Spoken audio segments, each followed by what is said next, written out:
Ia whatala whātu le pa ia malmamalu o le matango fia o le tato au mafuta i le neitu la. Ia e whapenana whelo a iatu i le tōtelo i tātou mawhai o na mafuta mai le neitu. Ia o le nei taimi ia ua 5 minute te e le tu la e iwa i le a fiafi.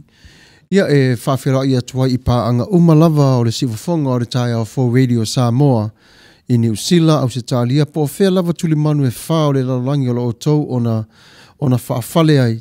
Ia whapena o na asiasi atu i le lofa mareanga le lei o le tua. Ia e whawhatai fo i lava i le tatala mai o whaitatoa. Ia o tau lawa ma o tau whaafiuanga e whaauru whale atu ai o le tātou porkalame le neito la fiafi. A maua so tātou ai, ia vi ia le tua ilo na lofa mareanga le lei. Ia e whapena fo na asiasi atu to o telo i la tau o whainga ruenga le neito la. Ia whapena ni ati o tau le matalasi o le tua. I ron fufunga ngā lofa, ia tū maupe lunga ia te utau. Tupu mai e o le atanu umara au whai upu, o le a mātou nei o nei rangala ngāo se maa nei u tia se lima se loata. O mawa uma o na tu matofi uma me uma, whape o la tātou whata o tonga i le atanu.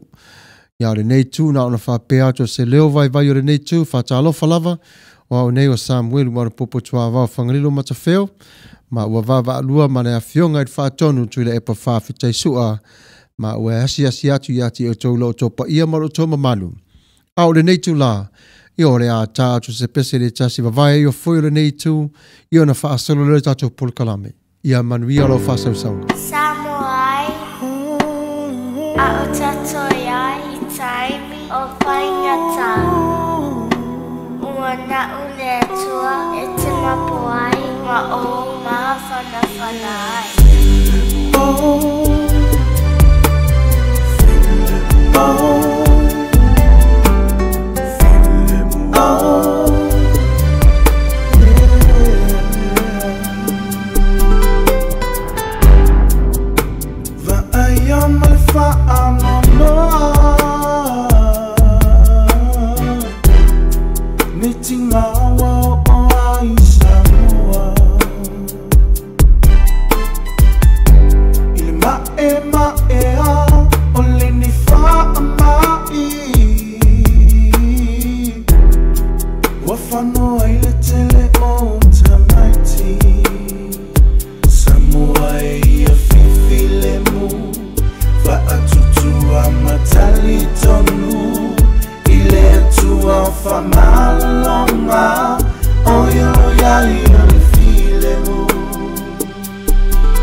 Ia whaafitai lava malosi mai le tatou mawhutanga le nei tō la fiafi. E vi ia pe lava le tuelo na alofa malau anga le lei I mea umalava ua ia whai. Ai ona o le polkalame whapena lava lo na asi atu I mōtanga sengase I nuu malalawhanga. Ia po whewhoi lava le whare mai o lo e ta oto ai po e asi le nei tō la e whaalawe lave I tūtau tino. E le mawhai o na malolo le siwafonga o le tai au 4 Radio, USA, e au noa ma le whapai malu atu. Ono o ti ngā mapua ngā o lo tau ona tau ave. Mātou te tatalo i le tua o ia e ona, le mana, ma le vi inga, ma le wha malo longa mo o tau. Aia vera mātou ne leo e whai ma sui vai mo o tau i taimi o pōpua ngā mwhainga tai le nei tū la. E lei lava se mai e manu malo lava le toto o Yesu Kiriso. Lei foi lava se suafa po se ingo e sili atu nai lo le suafa o le alo li i mai de langi Yesu Kiriso. O le nei taimi, ia o le a mātou ana whape atu la tātou te talo whatasi mo o tau.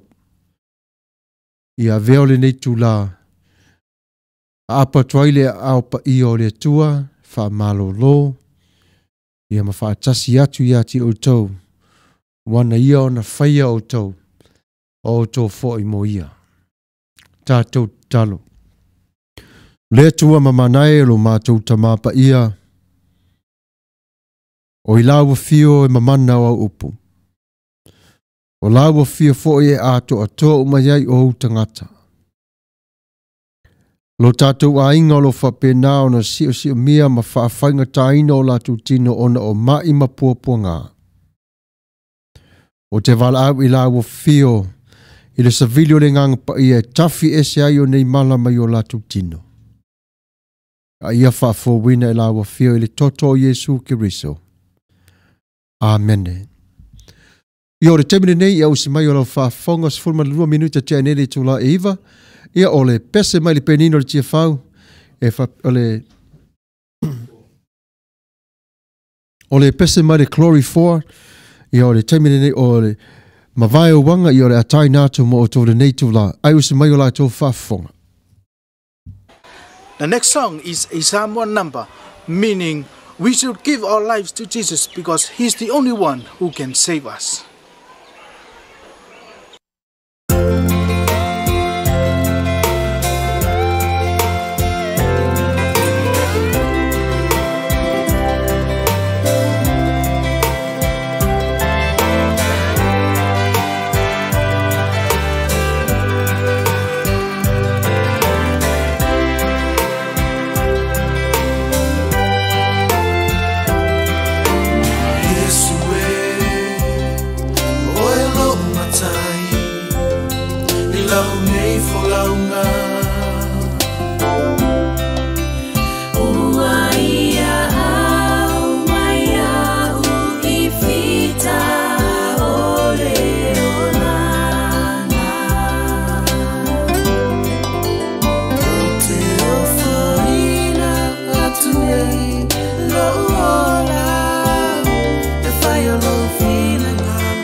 Ia whaafitai, ma nei le pese sa tātou na whanangolongo tu iai. Ia talusia ia veo le pese whai fwoi ma vai malu, e whatu malangona ia atua e fwoi. Ia le nei tu la, ia o tau manuia pe lava le lofa mareanga le lei o le tua, ia o le temire nei, ua o atu le tātou wasi e singa fwoi i le vaenga tau o le military, ia po whewhoi lava le vaenga o le malolo e ngā lue ai, ia po whewhoi o le etiute ai i le talawhao le nei lalo langi, ia whapena ona ia te oe le lofa mareanga le lei o le tua, pui pui mamalu tia o oe, ia whapena fo i ona awa lofa. E whapea toi fo na whaftai fo i nei mātua o lo la tau i tonu o le malo, ia whaftai lava le tau watai wha malo lava le ngāru lue puno wai, ia ware pui pui ino i mātou, ia le ngatai lea, ia o lau tau tonga o lo lavao na amo le nā whana whaapapa whapena masau ma le malosi. Ia o le ala nā i mātou te asi atuai ati o tau umalava le neitu la, o le ia o foila i le whanau a mata o na ngā solo la tau te tonu ia o onga o le malo, ia whapena o na whai o la tau boot camp, o kole ninga wa ia le saununi atu pea umar tolo masina, ia tamatoa, teine toa o Samoa alo mwhanau o le tunu, ia o tau mana, whaaftaila vai la o tau ngā ruenga ngā lei, whaaftaila ngā lofa. Ia o le taimene nei, ia o le atatu o le pese le tasi mo o tau, ia e vavai ai o foi, ia mawhai foi sa o tau sa mai, ia o ai lava o ngā tiutere nei taimi, au e whaafonga mai mo e langona mai i mātou, ia o lo mātou nofta talo pia lava malo lo fatu ia te o tau whaafitai tele lava. Penino tia whau, na foi sa la whai lo motu, se mai o lo whaafonga.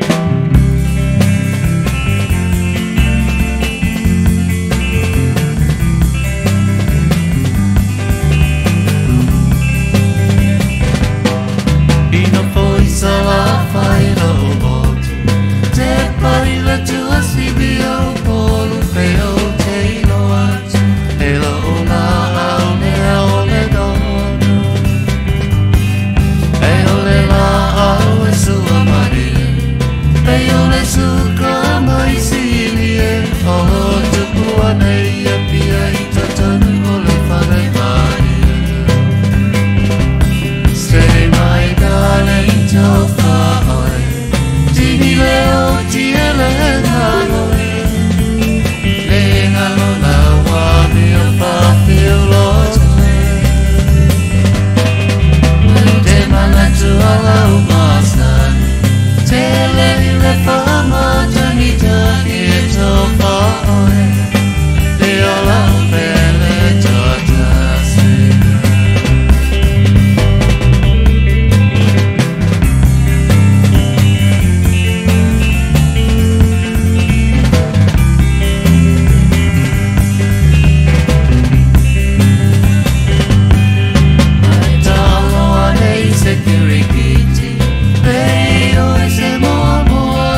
Tai fa malo mana ia pese wa tatou na whanongo longo atu ia ia tono hoi sa e sa mai po e na whanofo ia po whai foisi nau vai vela ia wale nei tu la fiafi ia nasa mana ia fo e tatou whanongo longo atu i le si whafonga o ma lia ma alapati ia re nei tu la fiafi ia wai luas fuma le 5 minuta tia nei le tu la e iwa ia la whaasolo solo atu le tatou au mafuta le nei tu la ia le Wharitua ia sori ulale ta alofa lau sunga Pastor Fagalilo Samuelu Alopopo Tuavao Matafeo. Malore tautua ia manuia le por kalame ia whaftai lava. Ia Luisa whamausiri ta alofa lau sunga Pastor Fagalilo Alopopo Tuavao Matafeo. Malo tautua manuia por kalame neia fiafi ia whaftai lava Luisa ia manuia foi lau tapo ai mai. Ia ta alofa tufo i le la fionga i le IT malo le fa malosi le au nanga tu le epa fafutai sua ia fafutai lava Luisa ia fafutai lava le wanga alofa malo wanga le lei ia fafutai fo le toa fene ia le langi saolotonga le mafuta mai le tatou pokolame le netu la ia fafutai ma mau tile metino fo ia nate asi mai lava ia malo lava ia fapena fo na fafutai atu ia tauli ai a kendo ia whamanuia tele le atua i lau sunga ka ples ia apena fo na whamanuia atu le atua ia te oe ia whaftai tele lava le manatu mai fole le COV Myras ta lofa lava Pastor Fagalilo Samuelu Alopopo Tuavao Matafeo whapea le IT le afionga i whatonu ia manuia lava le awaunanga i le nei a fiafi ia whaftai tele lava fau ia o le tasi voi leo tina o lo lango suaina le tatou porkalame ia o ia fo leo o ia le pisinisi fo leo o le Europeos ia whaftai tele lava le mafuta mai le tatou porkalame le neitu la ia pela ta mati la ulu ia whaftai fo i la wafionga malo nga lue ia whaftai tele lava ia whiro et fo ia le to fa tapu nu wanga vale ia mai au se talia ia se tasi fo io o si o fonga fo io le nei tu o le au nango le si fonga o le tai o fo radio Samoa ia fa malo faftai tele lava le mafuta mai ia malo lava aneli ia tayulu ia faftai tele lava fata se mai le tato po kalame le nei tu la ia o le a solo pe lava le tatou por kalame tu sai male fata si mai ia toa samania ia talofa uso ia whaftai tele lava ia toa o le tasi fore na o alo ma whanau o le tanuu sa whape nao na suia tatou i whafo i whaanga tama o le lakapi ia o le sata alo fo ili uso i le fitu o le manu Samoa ia whaftai tele lava ia malo lava ia whamanuia pe lava le tua ia te utou, ia utou taleni, ia utou ta alo malfile mu, ia whapenao na whatasia tu peo le tua auni o tō manua, ia ta alo male fia, o aunga lava o ta alo o i teimi whaia ina, i o aifo i teimi ua manu malo, ia o le ta alonga lava mo na tūlanga i whapenao o na iai, ia Whapenao na whaftai atu lava i le tō telefoi o tō mawhaia na mafuta mai le nei tū la, wa matafoi o na mānawa o ngā ruenga, Ia wa Matafeo na maua le nei tu la tātou te whelua I whātasi ai. Ia wha malo, whaftai lava e tamu whai papali. Povi, ia whapena whoito vi o Petelo. O neri ta yulu. Ia o taito ta loto, ia whaftai vi ia lava le tua lau tō mafuta mai. Ia o le tātou porkalame whaingo fia lava. A iai fo ia so manato fia whaalia. O le tātou porkalame, ia vala awina oe e le atua. Ia o le afo se pese te whaafina ngaruina. Ia e mawhai lava ona e komeni mai ilunga o le tātou live. Ia na whapena whuro na ngāru nue le IT. Ia e whatau na wina o lau request po le pese mori mana mai. Ia o le taimine nei, ia whangasolo le tātou asia singa I le tūtaulangi. Ia I se sunga I whaife au. Ia o lo whapena o na tā pena I la tau. Ia, wa se wa vave tele alua, sorry, wa taimine se asi tātou I aso whanau. Ia, po whea lava po wa tasi se kone, pe wa minute, pe wa vaiaso po masina. Ia, e whaitau lia lava le whaamanatuina o lo waso whanau. Ai le ngata fo I lea, e manatua lava tina matama wa whanau wina pepe. E le na ore pepe la wa whanau mai a whapena fo I lea sa wa whanau wina ai e tina. O le nei tama mea o le teine, ia po le tama I titi foi. Every time that we celebrate our birthdays, we always got to look back to the time when our moms were suffering for 9 months to carry us through to the pregnancy. Manatua taimi nau la tu ti ngam whaingta. Ia manatua foi taimi nā le apoa I le tama. Ia wa I le whaingo fie. E whawhinga tātele o na ave I la tau o le maitanga. Ia whailau whapena o le waso whanau o le aso le nei. Ia toi mawhau whautasi lava I le taimi nā tau ave I oe lau tina I le manawa. I le iwa o masina. O le yeli pese whapene o la tai nātu mo o tau. O le aso whanau. Ia whapena na whaamanuia tu lava le tua lau tau waso whanau. Ia tupu malau walola. Ia whapena o ne yeile alofa maranga le leo le tua. Mo o tau le neitu la. O le pese o la tai nātu. Ia mo o tau umalava lo whamanatu ina tu waso whanau le neitu la. Ia o si mai o lau tau whaafonga.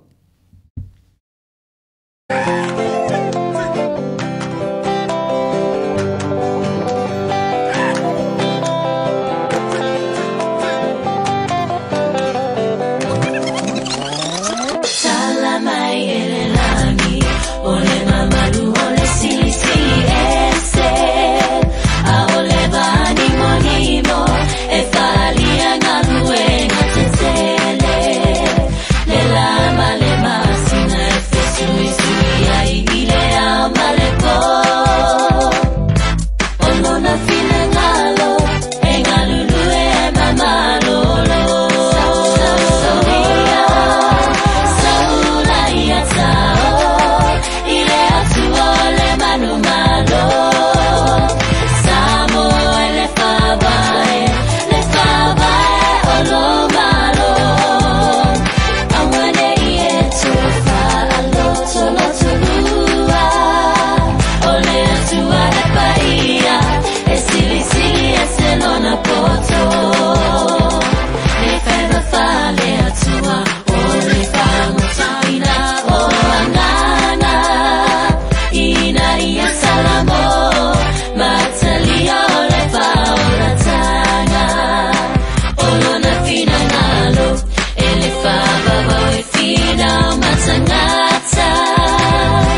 na sila fana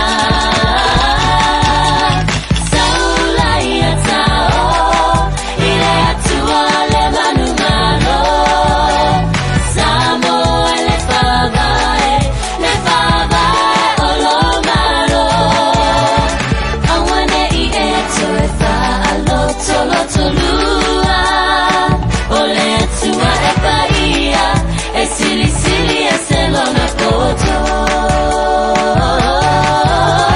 saula ia tao ile atua le manumalo Samuelu Fagalilo olomalo awane I eto e fa alotolotolua ole atua e paia e sili sili e selona poto ole atua e paia e sili sili e selona poto ole atua e paia e sili sili e selona poto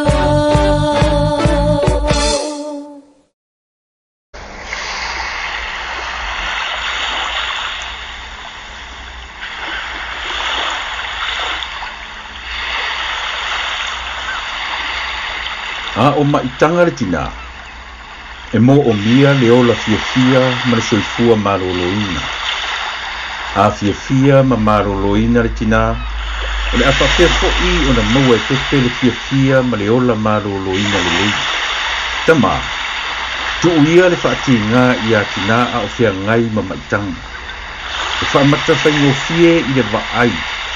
Ai mau pe ana iai se taimi tatu te tau awe ai e ki ngā mara iwa masina. So ia le toi whaopopo o isi awenga I atina. Ai tau soa whaatasi matina le awenga o lo tau awe.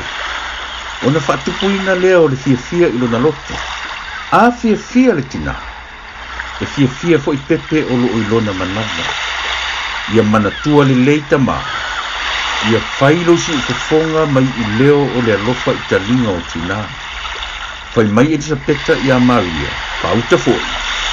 Wo o mai le leo o lo alofa I o talinga. O no soso ai lea o le tama I lo manava ma le oli.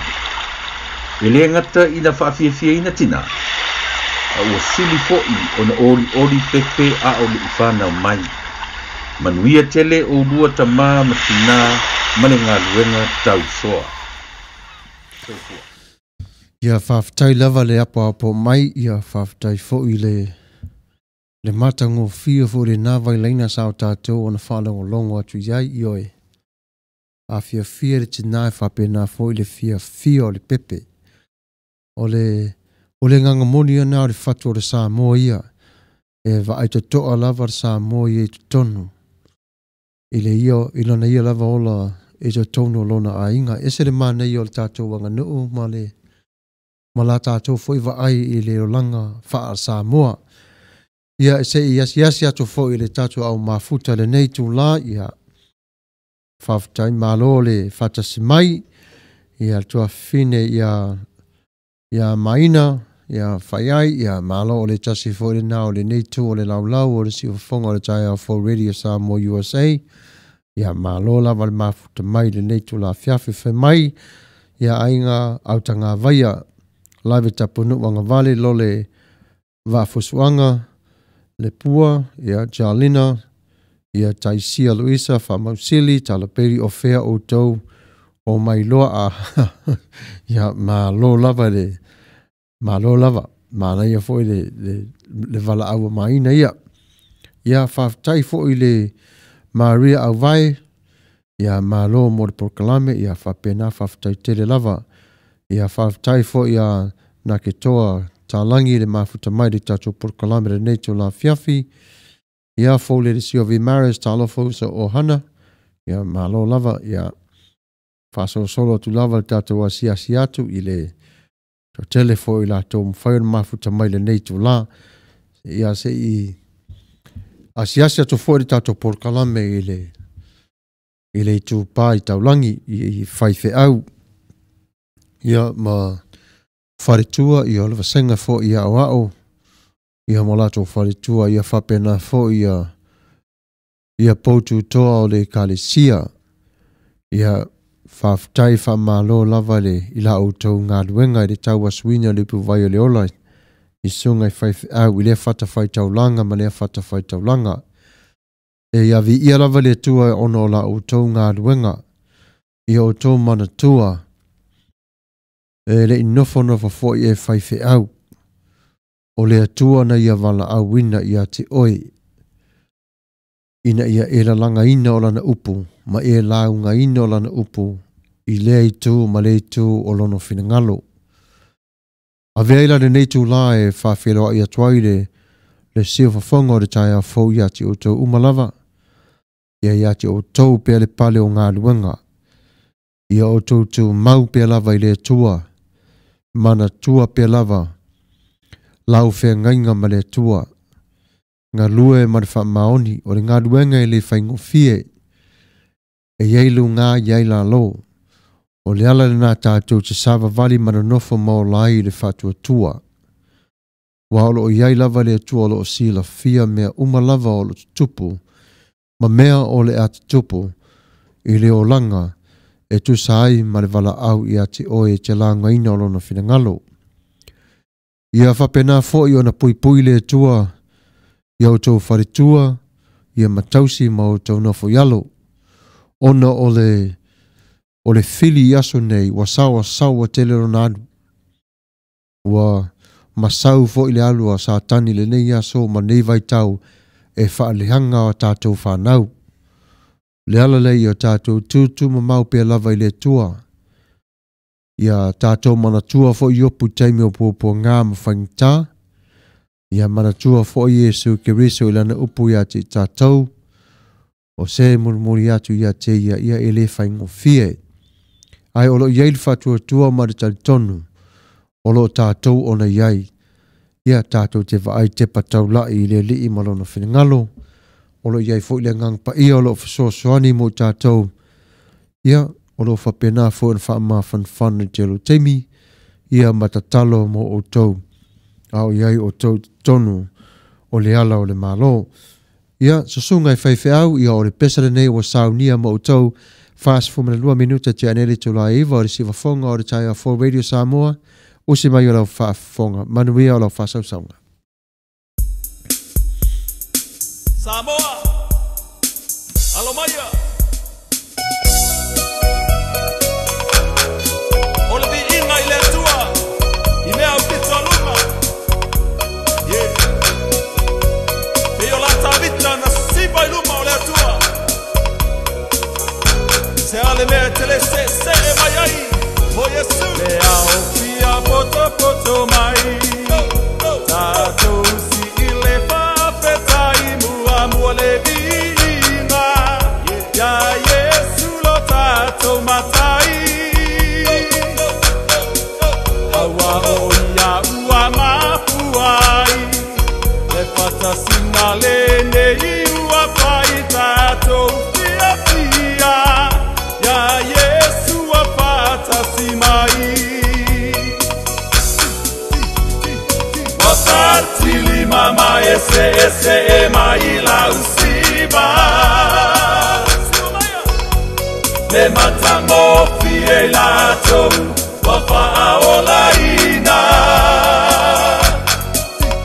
Wasuia nei ole olanga Uasiba nei faale anganga Wa o fia fia Yesu ila faola tanga Wa o fia fia Yesu ila na faola tanga Natango fia ila faola tanga Yesu Yeah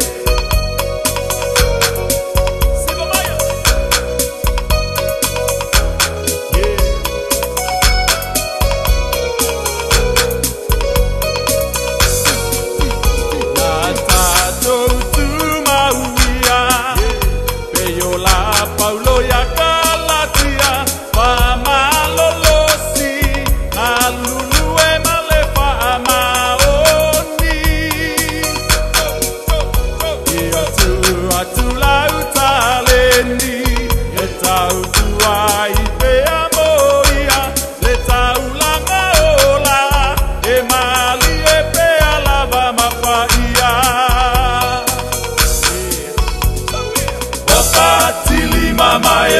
se e mai la usiva le matango fie lato o fa'aola ina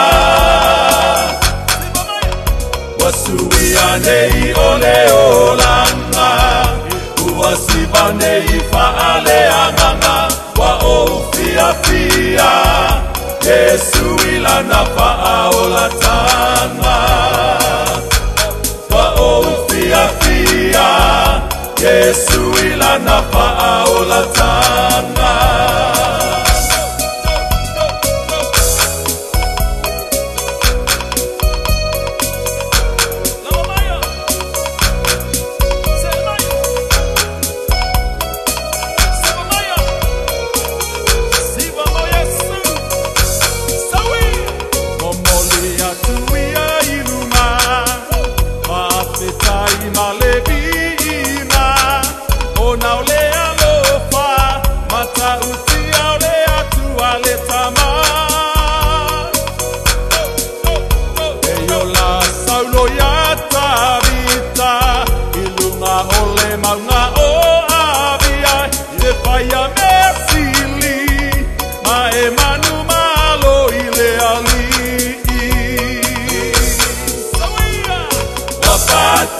Mama ese maila usiba le matamo fielato wafa'aola ina wasuia nei ole olanga uasiba nei fa'ale anganga wa o fia fia Yesu ilana fa'aola tanga Fatili mama ese maila usiba le matango fielato wafa'aola ina wasuia nei ole olanga uasiba nei fa'ale anganga wa o fia fia Yesu ilana fa'aola tanga wa o fia fia Yesu ilana fa'aola tanga wa o fia fia Yesu ilana fa'aola tanga Ia malo mo matango fia le tatu wa fia fi wa tonu ia nana sa mai fo to telo lau whainga luenga ia malo lava ia fai sina koma alu ese mai male lau ia toe whaasoro lei mawhauwhaunga ia wale launga mo le asa ia po o atai au fo ia te utau umalawa I nai tuhole o le larulangi mo vavi fo o tau ia whaianga matau le aso ia malo lava matango fia tatu wa fiafi ia fa talo whatupe lava le tatu au mafuto o oasi ia si mai ia whaftai lava le amana ia o le neino fona fuatu ia pe lava o tau masani ai o le porkalame rene ia leo le porkalame mo I mātou a le porkalame mo o tau ia o le ala le mātou te whaftai ai le alofa mareanga le o le tua mawai le nei avanoa o mawhai e no tātou whatasi lo na anga le lei ia ewe ia lava ia I mea umalava wai o na whai ia o le temile nei o le a sa vali pere tātou porkalame asi atu le tasi fo I tau tā hua lava o ainga ia ai maise lava tama lea o anniversary ia o ngā tele ia mana tua pe lava I tātou whai le tala lesi toi ina whai mai na whaila na tautonga ilo na toa lua o le oti lava te tala I tā mawhtanga ai whai mai e moli maupe teru I la tā ua tautonga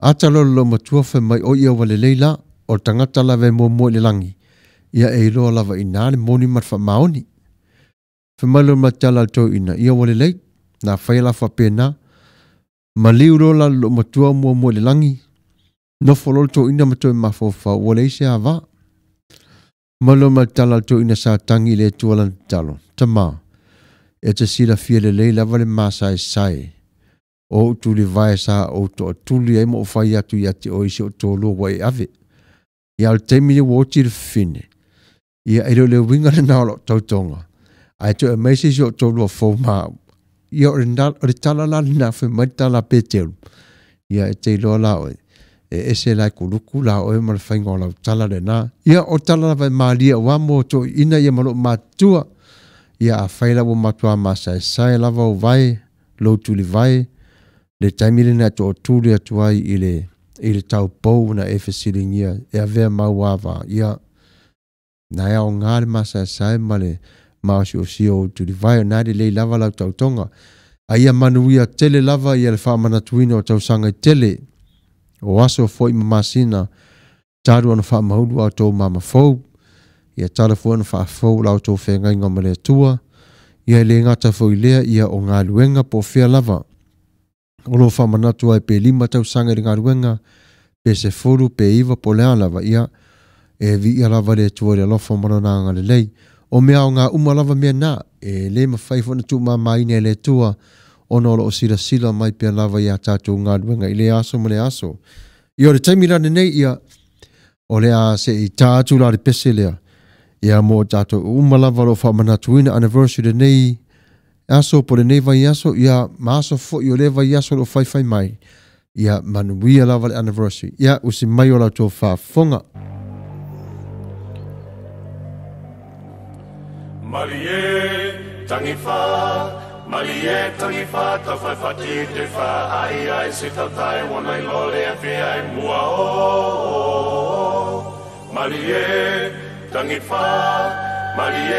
fa ta fa fati te fa ai se ta tai wana I lole a fe ai mua o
Tia lauta vale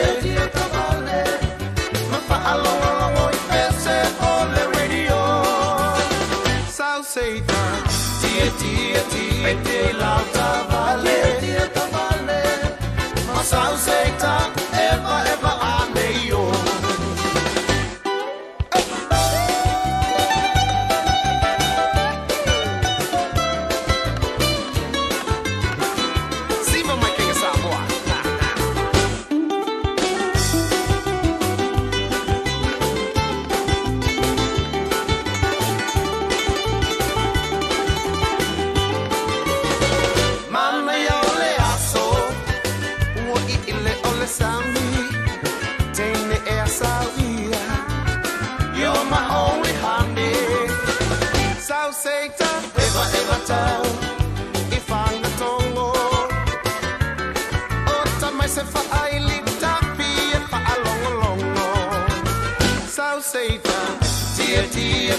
Tia lauta vale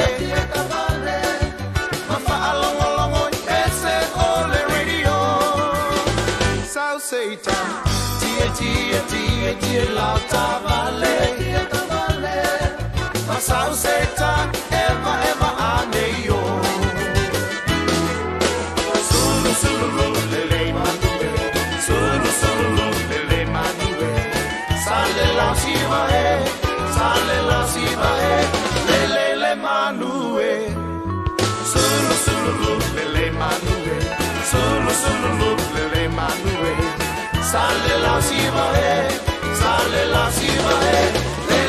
manue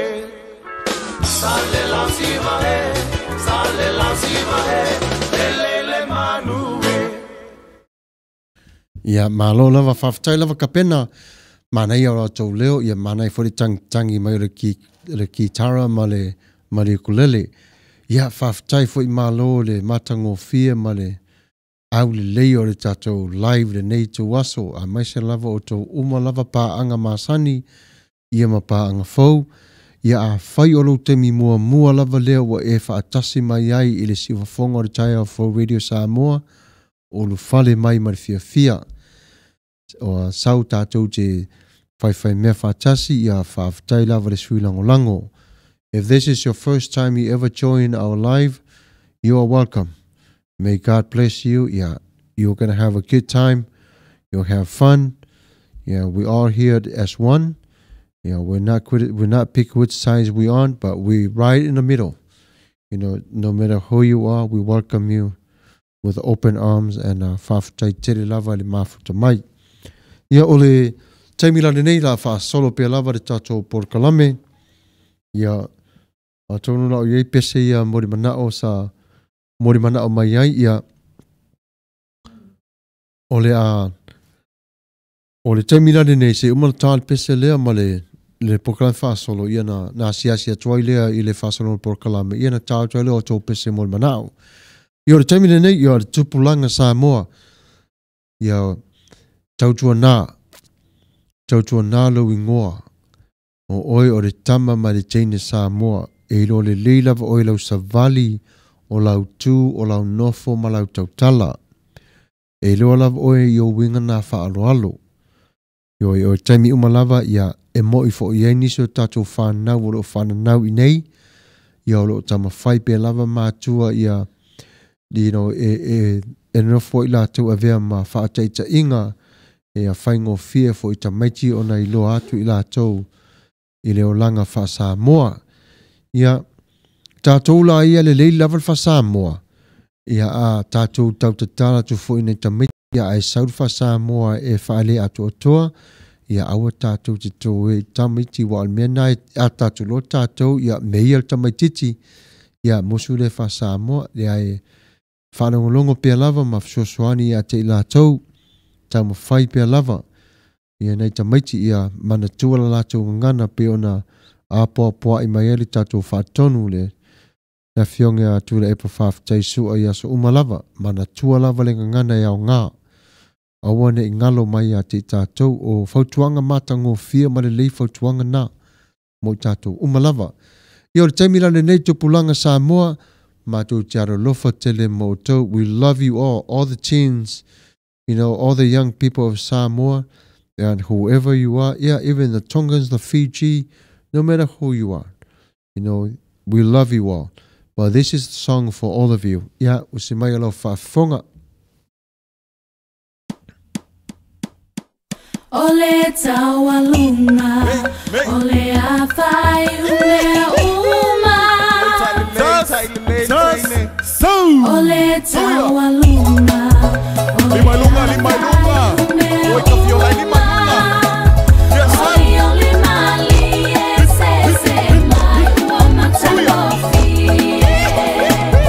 Tabalotino. oi tai le play. Tama farina nino. Ifata mali uona o lava esili. Ole misia uno o te tau tino atu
tenga tala masa safole tali ai Alopopo le tango maya pusi Tuavao mafama fana lo fatu na o tango atu le opo mai oi mapopo fa moe moe.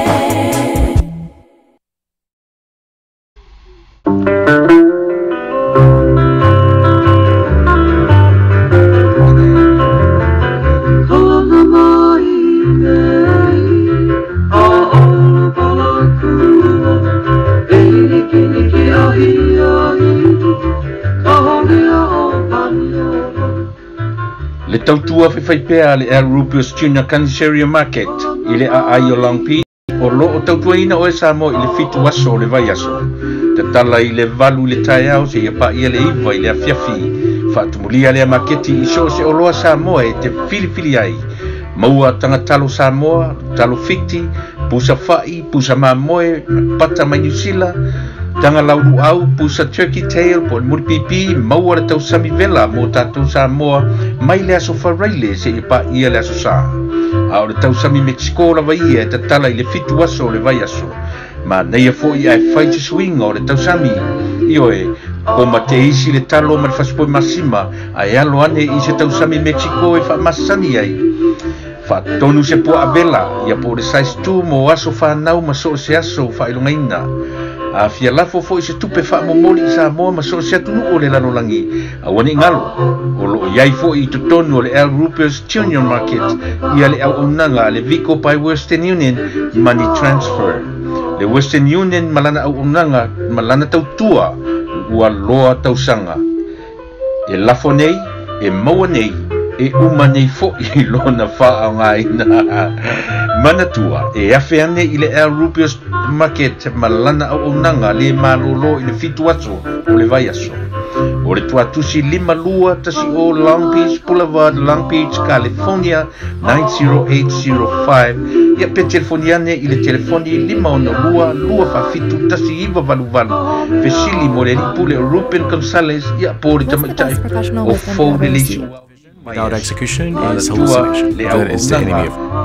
El Rupius Junior Market i le fitu aso o le vai aso.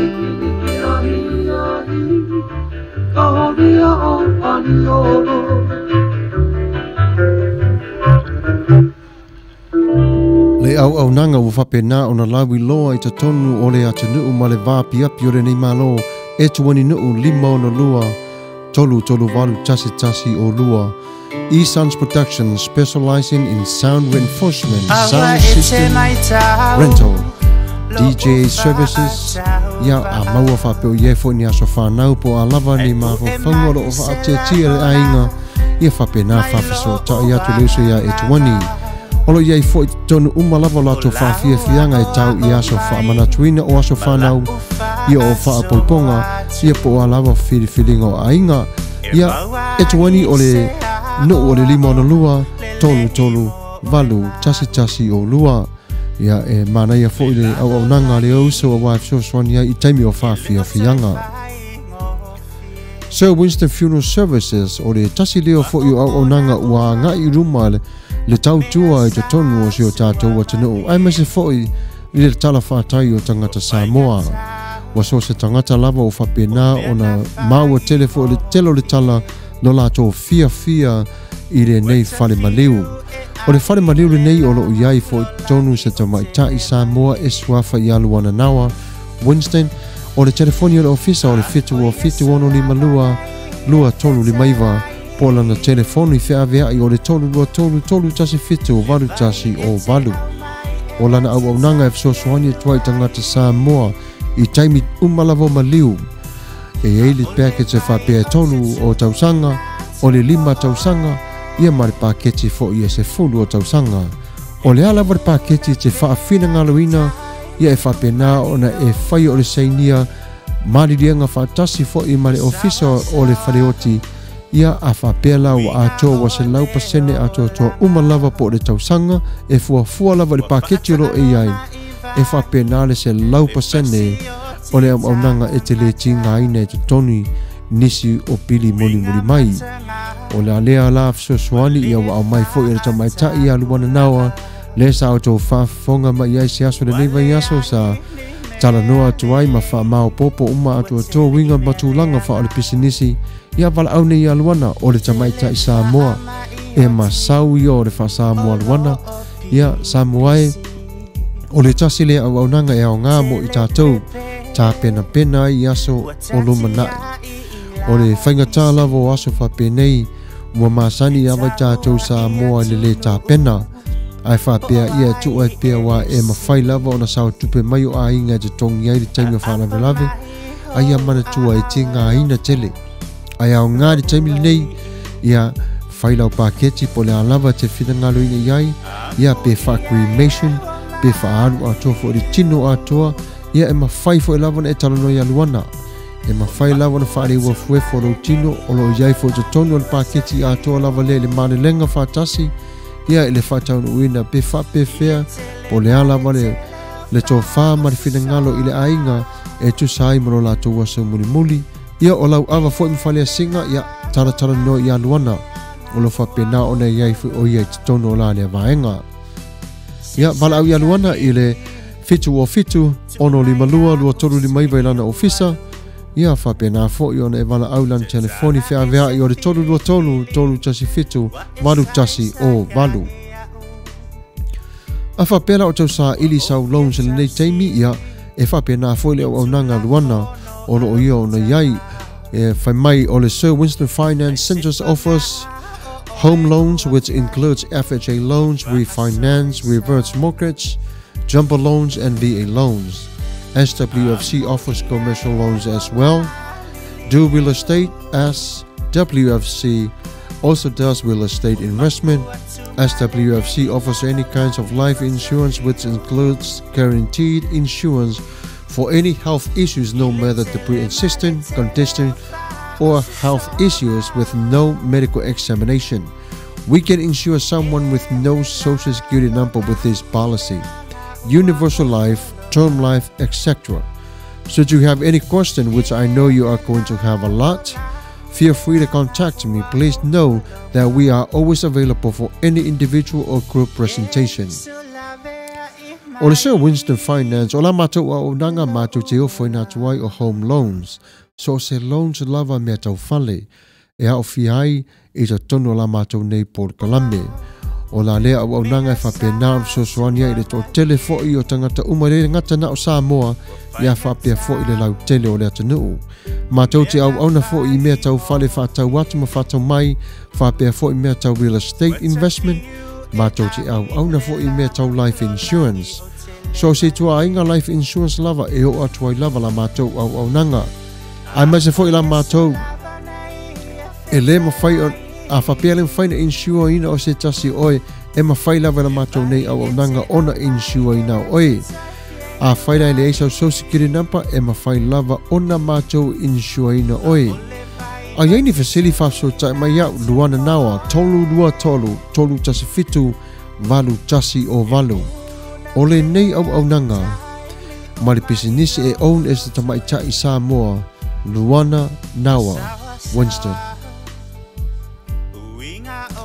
Ia whaftai tere lava i o ilata umalava na ia whapena foi o le rugby 7 le IRB 7 o la whapena o na taa alo i le ai o kasone i kosen o lo whapena o na whata wina pe lava ticket to the last 7th rugby.com or call Tasi Valu Eva RX STIX. Ia whapela o tau sa ili ni au tickets a wale wha moi. Ia ona e vala a wina tu lea i tonu. Ia pe te asi fo i luna o lato website o lo iai o tau ngō fia ticket e nei taimi. Ia de i o le taimi si e lunga le tau o tickets. If you are looking for tickets and you're willing to go to support our team, the Manu Samoa, ia call the 1-888-98XS-TIX. Ia o alu mawhanau o Samoa. Ia manatua o le to telo i tātou o le LA7rugby.com o lo o maua o mai te tonu information umalava. Ia a tonu ai foi ma le whātau wina o au ticket pe tasi pe lua pe whātau whakarupo foi wha atua toa ia e maua umalaiva to tonu le website at la7rugby.com ia e mana mia lava lau suilango lango malau pati ia malau leo i rane aso au ta alo i alo mo whanau o Samoa ia whapena ona fo ina fia nei tama malo se ta alo pe vai mai ia olo fia tu lava Samoa ma tapua ia wano la tu tau ti ngai te tono malai ia o taimina ia wole wana wa fatanu ina tu tatu fatana langa fa business ia te la tau olo suilango lango te tono le tatu ni fa moi ia ai usi mai o lau whaafonga i le pese o filfilia ni Jamie ia e wawai ai foi o tatu whasara launga ia usi mai o lau whaafonga ia poli ui lo tino ai malama o mata tamasatoa se ia tape totoa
say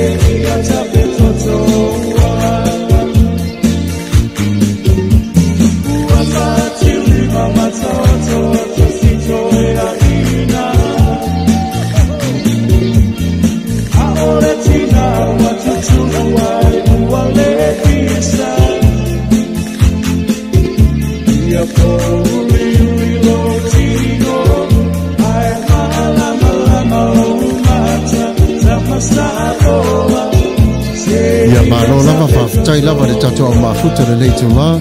Lo isa whamausili whamole iei le fesili about le 7 rugby. Toa fia ngi groups whawhia mani whalalo lava.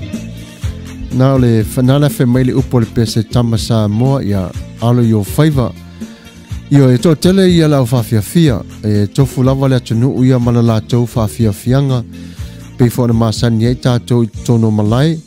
Ia ele ngata fo ile ia e tele lava pe ue mawai ia e fa pe na fo inai wo mamai ia mai na fo manai tama mateni fo ia mai e va si mai ia ole paula na se tala na maua mai le nei to la tato ama fo ai lava to tele lava fa fia ia machino fo lava e fa fia ngar si o fongo tai fo ia wai ola to telefone au sifa tatou ia malora talo fai alu isa ia o talo la lava ia talo fai ia o le taimile nei ia ona ele pese moli mana o sa moli mawina mai ia le taimi wa sola ia le nei lai tula ia use mai ala to fa fong o le pese le sa moli mana oina le to fine ia vai to moi ia o le taimile nei ia wa se full ma 20 minutes te nei tula se fullu ia use mai ala to fa fonga.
Kung eu ay na po.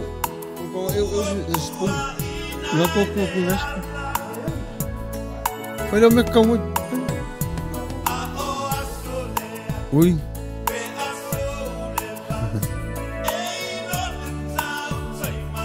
Uy, fala no fobi.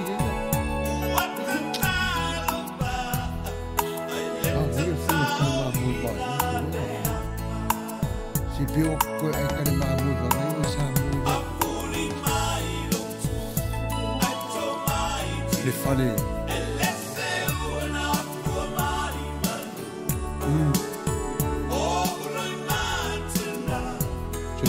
va bene che le via che le cambiano nasce il meglio un po' adesso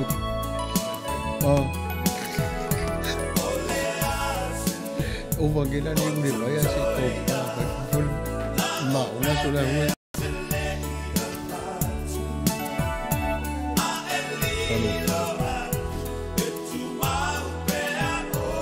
Nalo un po' caldo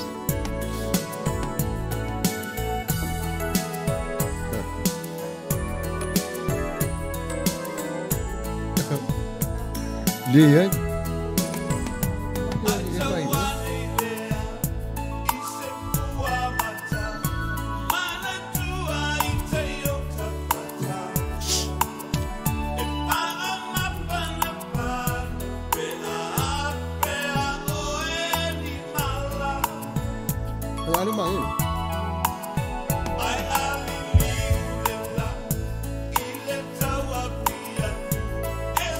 Malo lắm, coi chú ba mình đã phỏng một phút cả vậy nhá. Nên mình đã số, ya, lalu cả bẹo mà nữa, ya phải xin một cái máy công mà lại kiki. Aku số ai pe, em muốn biết sẽ pe, quên mất số mình cả, mà phút cả công mà lại kiki.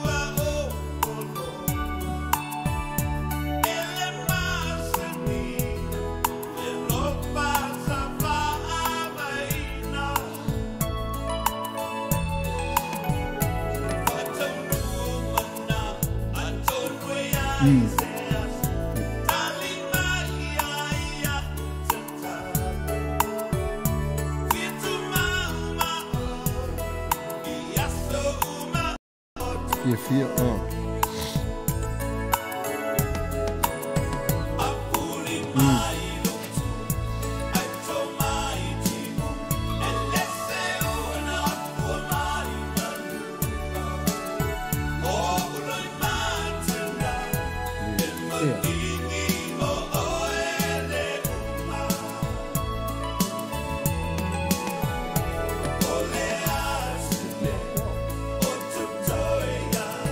ui, sao rồi? Yo, equipe de apoio, ui.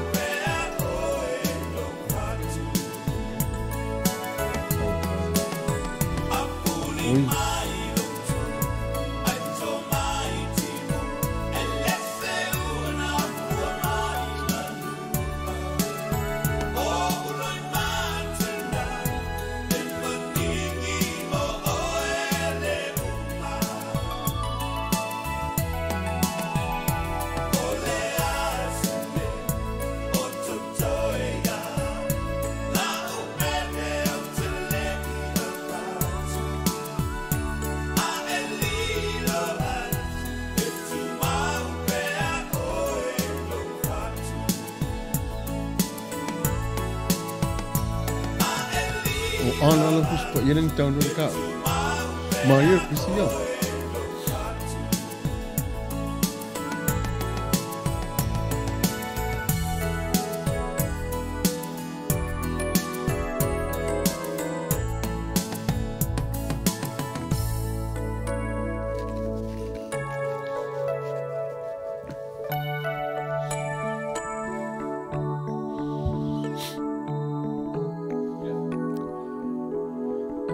Ia whaafitai lava mānei ale pese, mānei ale matango whaidio upo lea pese au ngā mui tātou.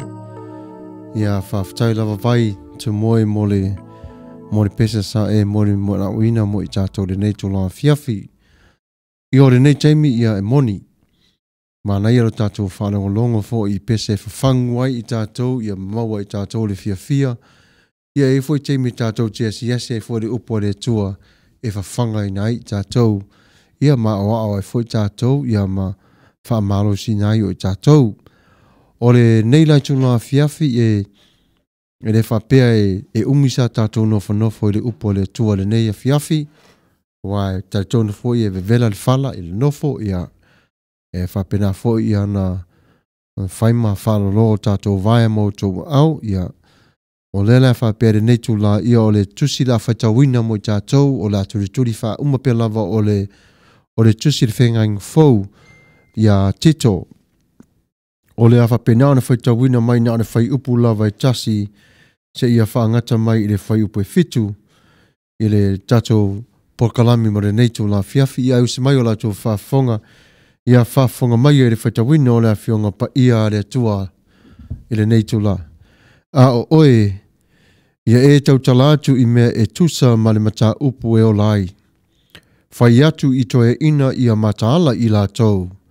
Ia whātoe ina, ia whātua tua, ia wha maoni i le whatuatua ma le alofa ma le onosai. Ia whapena fo i lo matua, lo matatua, ia mio i la tau i le a mio atua, aua ne i whaatau a pua, aua ne i whaapolonga ina, i la tau i le waina, a ia whai ma o i mea le lei. Ina ia la tau o atu i whawhine muli, la tau te alofa atu ia la tau tane, ia alofa atu, ia la tau whanau, ia whatua tua i la tau. Ia le ngao ia.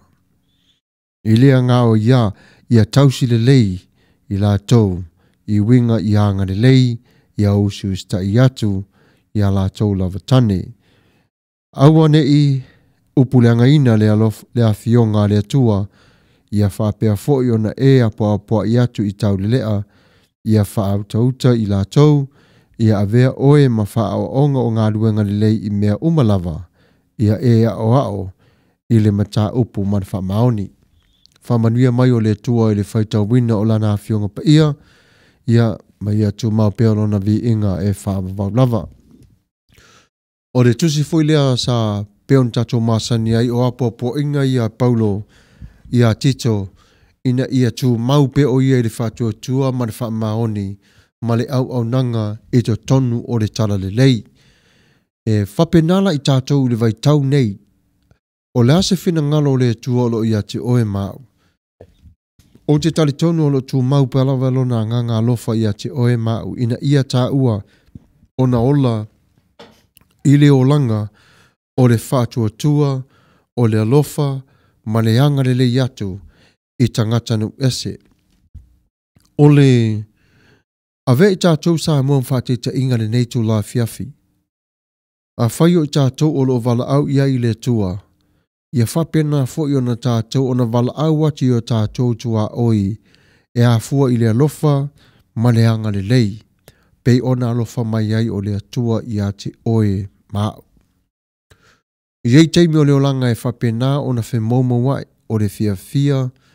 Whapena fo i na whemomo wai o le oli. Ia whapena fo i ona o mai ai o le ti ngā ma le vai i ati tātou. O nei ngā nuenga umalava ma whaati ngā, e a vea lea mai tū fo i e wha vai ai o i tātou. O isi fo o teimi, e malo losi ai o i tātou. Na ilo fesili vore whapea, lale tū e malo losi ai tātou, ona fo i o le teimi le vai ai tātou. A tātou la ona whatua tua i tua i le atua ma wala au i le atua. E tali mai lava i le tua i ati i tātou whapea. O loo malosi, o loo wanga le lei, e whapea na ona e malosi ai. Mana tua fo le mata upu le sa tupu i a Paulo. Mua fiu lava Paulo e whaatolo na tangi atu ia Iesu ia ese mai sa tani mai ia. Le ese tali Iesu, nei ula na tali Iesu fe mai o loo malosi. E wha malosi nai oe. Lana fule nai ia tātou ona wa aile leila wa le tātou o langa sa vali. Ia tātou e tusa lava po whea lava e kale si aro e ngā lue po e tapua ia ile atua. A ia tātou lava ona tau sisi lava le upu lava le tase o le alofa. O telefo o tusi e Paulo tonu whapea o loo apoa i pea lava Paulo wa e sila fia mai lo le leila vai Paulo. O re ngā nuenga, e le mawhai o na mama, e mawha tele. I le tasi o tū, i le ngangana whaperitania fe mai doing good for the sake of others. E esa le mānaia, mai whara le ngangana sa mō fe mai o apopo i ngai e whai atu i tangata ese. Nona winga, e wha lava loa lofa i ate i lātou. E mua lava ona e te ua i lātou e wha mua. Ai e te tausi lava lai lau whiangainga ma le atua ia e a mio le lei wha maoni a wai sila fia mai ai e le atua o loa nganga ma lo loto atu atoa e wha pena fo o nga lua i rea nganga pa ia le fisosoani ia te oi le wala tupu ae a wa ai mai fo ila le tasi ia te oi e wha pena fo o na muli mai ai o ia I le vaai mai ia te oe ona o le o langa o lo e o lai, o lau wā mio e le lei. E au ngā tele ia te tātou o nā o atu, ia te i lātou. Ia e le wha pēwhoi lana o tātou ua maua i wha o le tanga, ona lea o le tasi le ai. Tātou te tala noa pia lava. Ia matau lia le lei. O le taimi leo o iei tito tonu. O le ai lea. E ese umalava tangata i le vala aua le atua, mane ngā luenga le atua i whaidi tangata. O le tasi leo o vaenga fo i e ta tau fo na matala le au whai ngā luenga. Io, o le upo lava le atua ia e mamana lava le upu mamanino. Ai, e iei le au whai ngā luenga, e eifo i le whanau le atua, e le mawhaio na tutusa ia la tau ngā luenga i te tonu o le whaneanganga. E ese umalava tangata. O lala le tūlanga i tauna whai le me whapea a. E a mawhaila i tātou o na ngā lue wha maoni mai i le lofa. E au mai lava i le lofa. Ai wha moe lava i le atua. E ia a vea pia lava o e whai ma whate ta inga o le atua. E tusa malana upu i le lofa ma le anga le lei o lo ta uon sava vali ai. Mai e a umalava i a toi ina i o nei lo mātua. Mai, e a o whātasi. Le whapefo e te loate e a o nei latu le so ona ta whai au tala le ai. O upu i lo whaongai paulo le au. Fe mai o le to build each other up.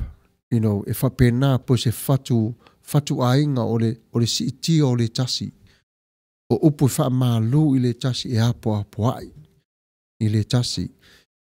Ai a tātou whona whātonu le au atu.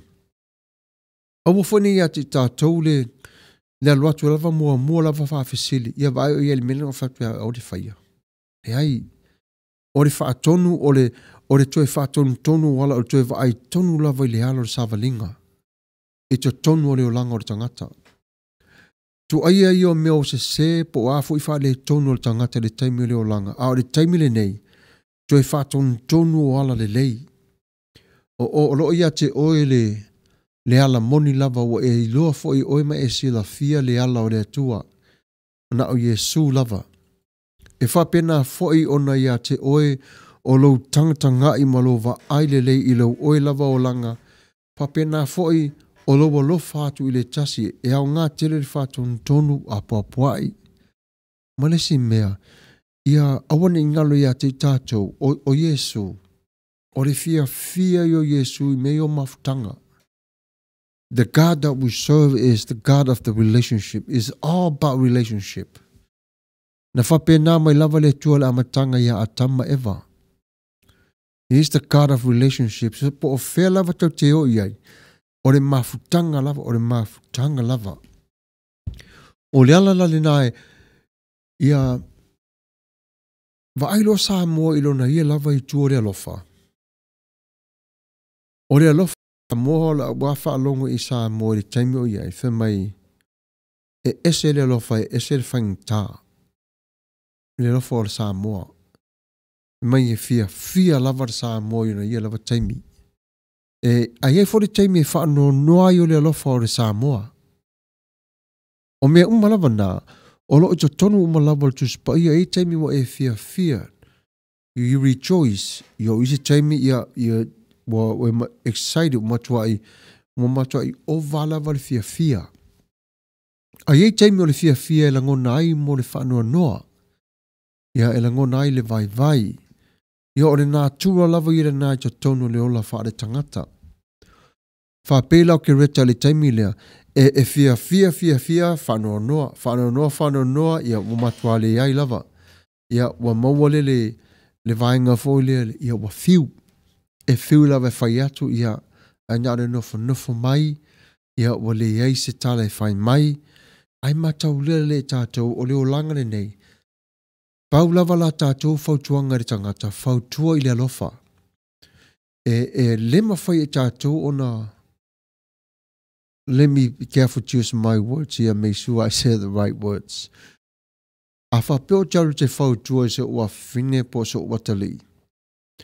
O te whautua lava iai i le alofa, ina ia wa aile tamai titi i le alofa. O mea lava na tupu mai i le whaalawe po se o le whaalonga tālu tamai titi. O na auto e whautua le ema whaatonu o na ala e aru ese mai ai, mai loa mai ai ala ia sa whaingatā ma mafu ai, o na tupu mai o le se ma le se i le mafutanga. O le e whapenale awa inga Yesu sa awa awailana au so. Sa wa vali whaatasi, le ala fore nae tato te wa aila wa ia Yesu ila na ia tau tale na au so. O le patient. Wale nuula Israelu. Matua le lava le patient. E peila ho i le mata upule ia tito. E na una palasia tu lava o le tala i lau Israelu ma le au Roma i wha le taui le is a patient.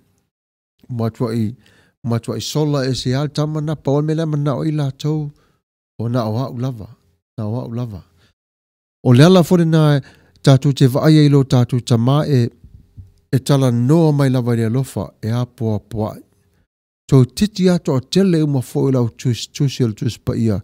Tatu te vaaya fo lava iai encourage. E fautua. Ono o tatu o tangata o lo sila fia i le atua. E mana o mia o fautuanga. E mana o mia o le alofa e ha o ai i tātou ma o a iai e tātou ilanga malu.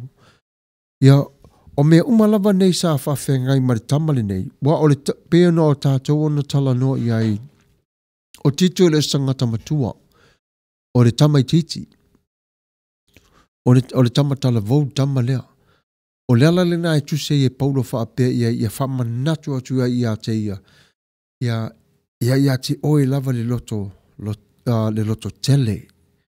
Ia te oe le anganga whilinga ma le whinau. E peon e ngā lue ai i la lea i tū o le ngā nuenga. Ia, nana fone nā e tātou te vaaya i le lu ngā la lo o le whengainga a Paulo o ia tito ma le nuu lea sa ngā lue ai. Ona, e mātutua tele tangata.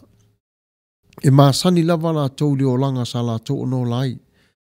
E le mwhai e la tau na talia se upu mai se tasi. Au, ila le vainga nei. Ia wa amata ona sui. Wa amata ona sauta mai titi e sosoani a te i la tau i la lea taimi. E au ngā tele tusi le mo tātou. E le o langa lea o le tātou o le tāpuai. O le au ngā ia wai. E au ngā toi fotuai ai. Wa iei teimi fo ia e tele na o tātou i tusi fo ia tātou te masani ai inspiring us. A ile teimi fo ine tātou e whai tau si tusi fo ia tau aru ese mai tātou pe o tusi numera. Wa e whai mai stanga tau ia tusi nai o tele ia numera na tonu. Ia e tā ua fo na tusi wa God loves numbers. He knows he loves his numbers. Ia e pela o tusi le ia tito. A wata mwhai tātou ese mai ai o na whapea. E ese lava tusi al tusi le ai o na ole. O le taimi tonu lava leo o ile sa ko leni ele au Roma. Ia o le taimi fo e whainga tā tele.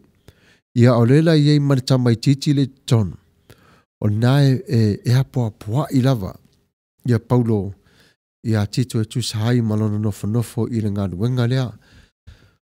O tangata leo Paulo, ele taimi le sa tusi e Paulo le tusi lea. E lei mawhai ona ilo e Paulo ona whautuaina se tasio ana ona so po ona uso po apostolo le la tau mafuta i ngā ruenga. Nei learn mai lava e Paulo menei ia panapa. Na learn mai la o inana i lo le lei mai e Paulo e saola a le iei se tasi fole ma te tō rua e whautuaina o le ngā ruenga. Ia ta ilo. Ia ta ilo. No le winga la na ia ele mai loa pe au pe tau lau de wha moi. Le whala mo wha ngā mai e Paulo ia tito. Ia le fo tato wa ai e le whau tua pe lava apoa poai. Mai o laisi isi i lava i lunga.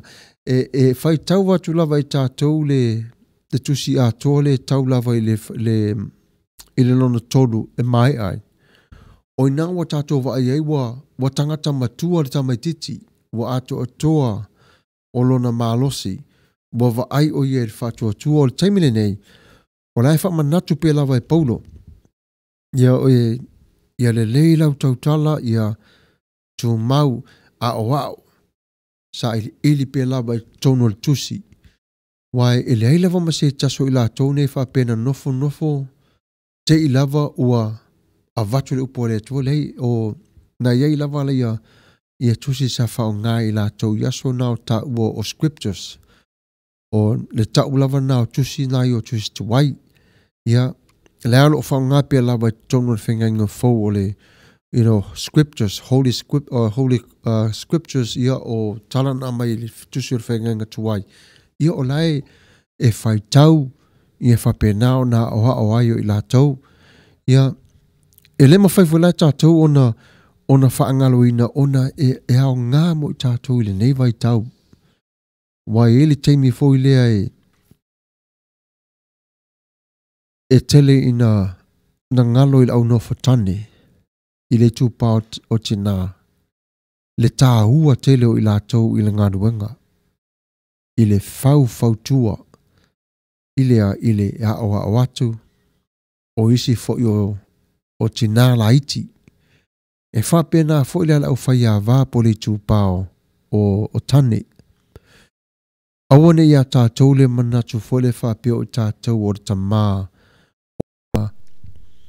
ona so na pule ile tātou wa o mafutanga ale o le e fa tu sa o lava le o le langona o le tonu o lo whanau ma te tonu o le upo le tua e le whape mai le tua e te pule lau ainga o na tawhili sa wā i lea lei o le winga o le upo le tua o le ulu o le ainga ia e ulu i le alofa o le anga le lei le apuapuai i a vea oe ma peo se pila ia wa aia tuailo to o lua o lau whanau o lo o tū le tamā i le whamaoni, o le anga le lei, ia e muti vale le alofa, ia ma mea umalawa whapena. O le nāla e tō fia e tele i tātou tamā i le tua ina ia tātou o na wana tasi ale pule, na o le atua lava le pule le ainga atua lava. Au tātou tamā wa na o tu mai e le tua vai lua i ai, mo vai lua i ai i ati tātou ia le tasi o tu o le lofa o le tamā. I mea umalawa o te tono o le tamā la vai lua i ati tātou. Ia tātou o na ola i fo i le ola e lofa i tātou whanau. Ia mo tātou taito o lua. Ia aone pe o tau a. Ia wa uia se le ala sa o alwai. Ia wa whale tonu fo ila uia alu le olanga. Ia whaftai le tua o ia toi au maia o au te tonu. Ia matoe wha ofu e tau le lofa maleanga le lei.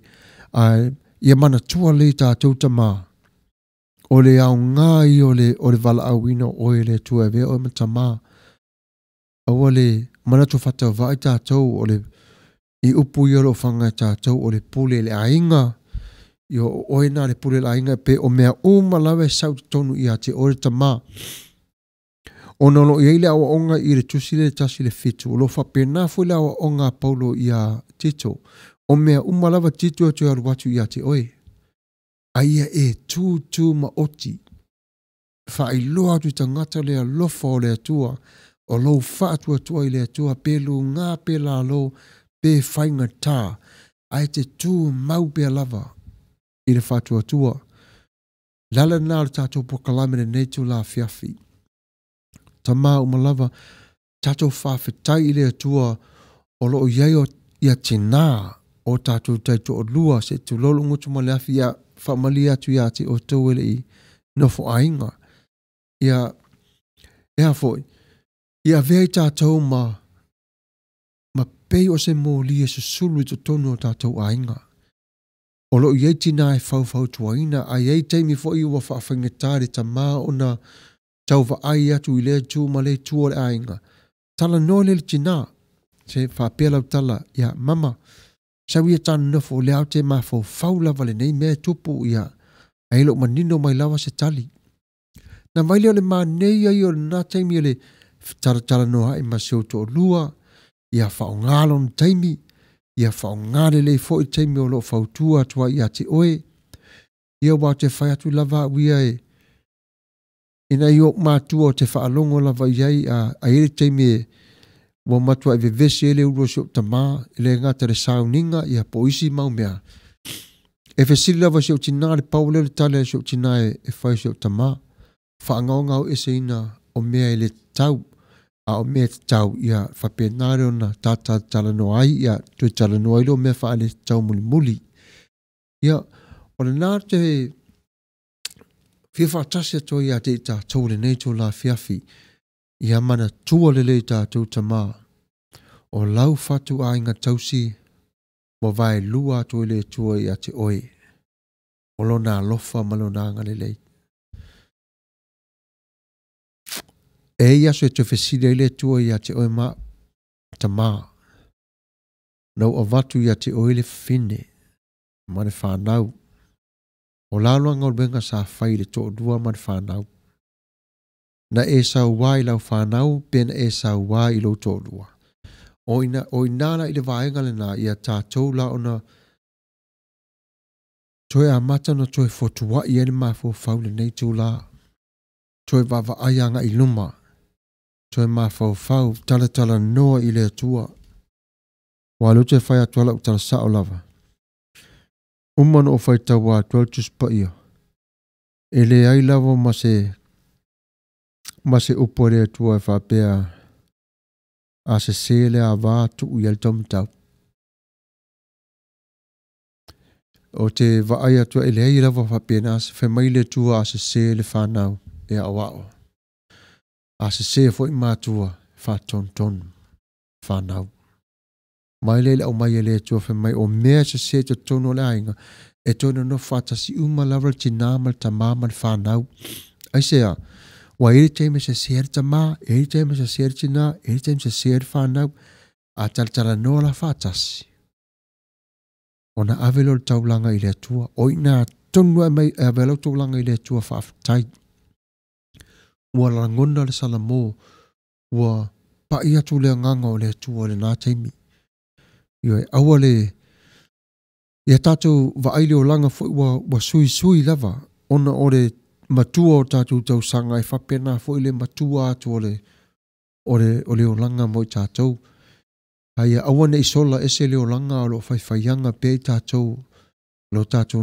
nofo ia ai tau pe tātou o na ngāru lue pe lava ngāru lue te patau la i le tua malona whina ngalo ia vea i tātou ma o watu i tina ma tātou whanau ma tātou ainga ia ai le ngata i le o tātou tua oi tala noa i ai a poapoa i ate i lātou, tau sao lava i ai o leo langa le nei e whainga tāre o langa. Ona e le i whai mai Jesu o leo langa le nei la e fi le mu ai, le ai. O leo langa le nei e whainga tā, se i longa lava to ia fia mai Jesu, whataa maua le i tātou o le fia. Ia o le, o se mata upula i titile nā mo i tātou le nei tu la fia. E vala awina o i le tua, o le ala nā tātou te tala no ai whapewa e mānei a fōle mata apse sila le atuspa ia ia e au ngā fōle a tātou le life application mo i tātou i nei vai tau ia wai e alu lava le lo tātou o la tupua i leo langa le nei ia e iei lava le fili e whapena o na ta fili sau wai o tātou teimi o fili mu tātou o whawivesi ei o tātou ainga ia te talo toi mal whaaloalo lava le tūpau tamā, ia a ve tātou mala mepa i susulu pe lava. Ia whapena e moni lava i ote, a ia ote awale ang salai, a le lei ona whautua a ia lofa ai. Ia ole nāre tātou, nāra tātou por kalame, tuspa ia mana nei tū la fiafi, ia talosia ia maua se ai mo i tātou ia whape fo i o meni po nā fo i se whawhatu ulu fo i po nā fo se leo vai po se upu o papa tu le nei tu o le laulau Ia. E ila wale taltanunga o ila wale o le tama whaia tali I ma le whaia fine po le mātua whaifitama foi. Ia, e mangalo ile nei tua lau lau. Ai ona le upu lawa le tua. E au ngai au au matatu tala no ai. Ia o le nei taimi, ia o le a se sa ile te pese le ta se vavai foi o le tatu mawhtanga. Ia ona whapena fui le ona tuli matai ai le wha moi o le tatu nei por kalame. Se taimi o luma. 5 minuta te anele tula se folo i le afiafi o le aso wharaile.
Ia whatalofa lava mānei tole pese sa tātou na whanangolongo tuere nei tu la fiafi. Ia o le temire nei ia o le o la tātou wha solo tātou po kalami a tātou tala mai lau whanua e te tonu o Amerika. Ia ma whapena fōi on so o tuai lea ma tala mai i Samoa. Ia o le o meo lo tutupu fōi i Samoa ia o whapena fōi ona whatase mai la whiunga tawā.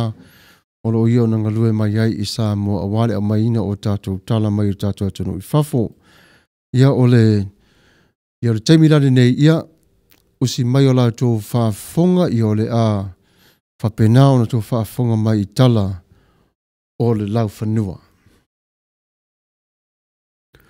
Tā lofa lava, tala mai lau whanua o le wa'alau tā vale mai saina o le ofisa whale mai le coronas wa lele i Riverside, e alofa tele lo tama i a kopi, o le soifua maloloina, o le ai o Long Beach, e le i mautinoa le aso o le whale lawa singa. Wa leto e pose lilo le pa ia ma le mamadu o le tanu o lo la tona whaatari tali i se ripoti mai ta tonu o le whale mai. O le aso na le lasa sa uno ai de tamaita i a 25 whapea, o lo whaia pe lava su inga ma ua mautu a to toa a to le tonu i le whaala vela velen tupu i le aso sa lea na mariliu wai o le toa iwa. E le eise tasi na maunu a tina ina ua maua i la tau o li poti tonu mai o le whale mai i su inga ta tonu o le whai ai ma le tino se itu lau. O tino umasa whae te etele ofisa o le whale mai whape nao na la tau o na te ua a waa fo le su inga a toa ia mautino le lei o sa o le tangata malona wha numeraina. Ua whapea mai li poti o le tūlalo nei, ua ho o mai tonu le autopisi, a tua e fo i mai whaelo ingo le tangata i le DNA, whapea fo i mai tamai lima. O lo whapea nā fo na wha atua tole ripoti a whapea o le se fulu o aso, o na au mai le tonu le tali mai le ofisa o le whale mai, ma le tau sanga atua le au te lenga o le nei ripoti. O le vata avale sau mai saina whapea, o lo iai la le vaa whapea o le atau nuk mai te tonu o le ai o San Pedro, e tusa i le 5 afi o ta avare o au mai ai. O le nei vaa whapea sa mawhai o naru ese mai ai le isi a kia atoa o le au vaa talu mai le wha mai o le coronavirus. O na o le coronavirus ma le wha e tete ngata o lo whapea na o na a afi ai le tele o atanu ai mai se fo i le puipuinga Amerika au ne i a afi ai o i tātou.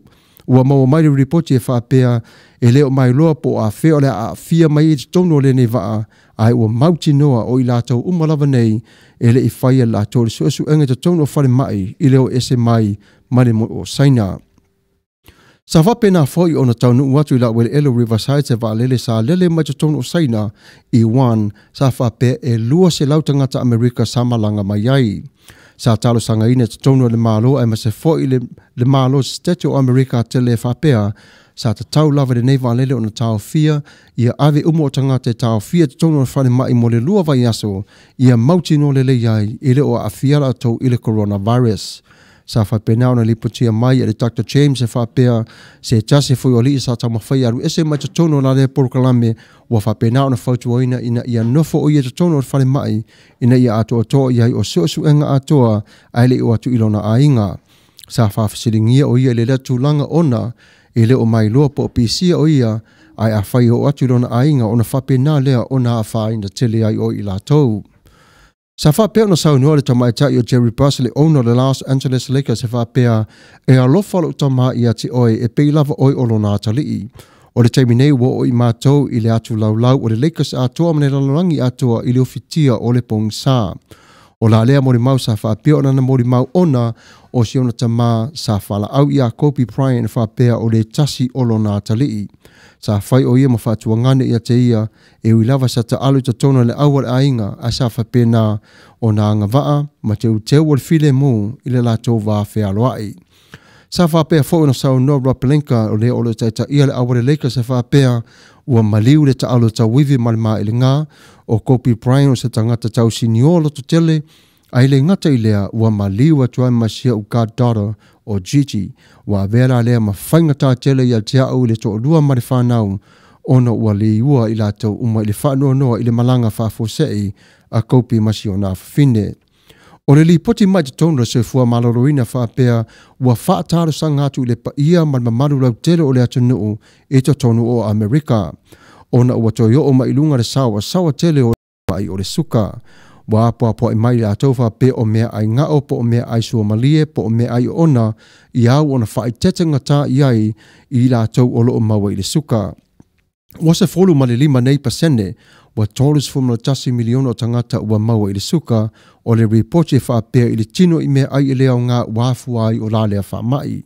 O le ripoti mai te tonu i a tata leo se whaapea ua latala i le iwa sfuma leono po le iwa fo sfuma le valu le pasene o le to tele wa afia mai lava le tupulanga talavou e whaapea na fo i tangata mātutua. O le la tō wha moi i au atu whai ungo le netau sanga ua mawhai o na tinei a tō le nei whaamai ma wha lava ina le tō tele i vai ma vai la au ane tō i whai e la tō ni tui a ia whasao loto mai la tō i le suka. O rea ai o te tonu Long Beach, California wa avele ama se tasi o vaanga te tonu wa tāua te tonu o le tūmaro o Los Angeles. Sa wharia mai te tonu o Manasa Turisi e whaapea o le tasi leo ai wa whai matanga te tawhawhao i le asi mai i sosia tonu lava o le larolangi. Wa whaapea mai o le taimine lava e wale o te mamao fo i tālonga o le Olympic o le a whai te tonu i le lua awhi mare lua se foru mare valu. Wa mata fo ina whaatangisia le lau ele o Long Beach te tonu o le pule anga le malo ina ia au mai al fisoswani a fua mai te tonu i le ofisa o leo. O le taimi nei o lo whai o sifi leo e tolu vaenga e ta iono afe leo iso sa sifi la whai tasi a wa wha moe Long Beach o la wha pena on toi wha popoina pe wha afe lima se lau o leo a wale puipuinga o atu le lua afe ma le lua sfuma le valu wa atu atoa o le matanga luenga. E lei mautu noa mai i le aso se tala e winga i le whare lau singa o kopi atua e fo i masio na whine ia le ngata fo i lea le to telo i lato una mali liu. O lo ta fiofi pi umalawa lato tino di tonu o le whai mai o kona ina ia whai pe lava so esu enga ma ia mautu noa o lo o lato ona wha maua lei lava tonu i wha maunga o pepa o maliu matangata o lo o asi mai. O la leli pochi sa tu ina mai tonu so i fua wha lave wha pea e le mawhai ona tu nato tino i lato a wā o i lato na lave vea umalava e to tono la lea wha lave. Sa tu ina mai fo e Jennifer le reporti e wha pea na lato ona so e ato i le whai ai ma le tino po le ade teimi tonu lava na tupu ai le wha lave pena tinga aina pena safo i lato. O le reporti e wha pea mai o le teimi tonu lava na tupu ai le wha lave na wha pena o na mali liu lato i le file mo e le polonga i lato i le afi. Ia o tātou tala nā mai i le lau whanua o le siu whafonga o le tae au Full Radio Samoa USA o au nei o Samuelu Alopopo Tuavao, Fagalilo Matafeo, ia manuia o lau whasausunga. Ia usi mai o lau whafonga ia tātou tala mai i Samoa de nei taimi, ia whaftai whamalo o le whafonga mai.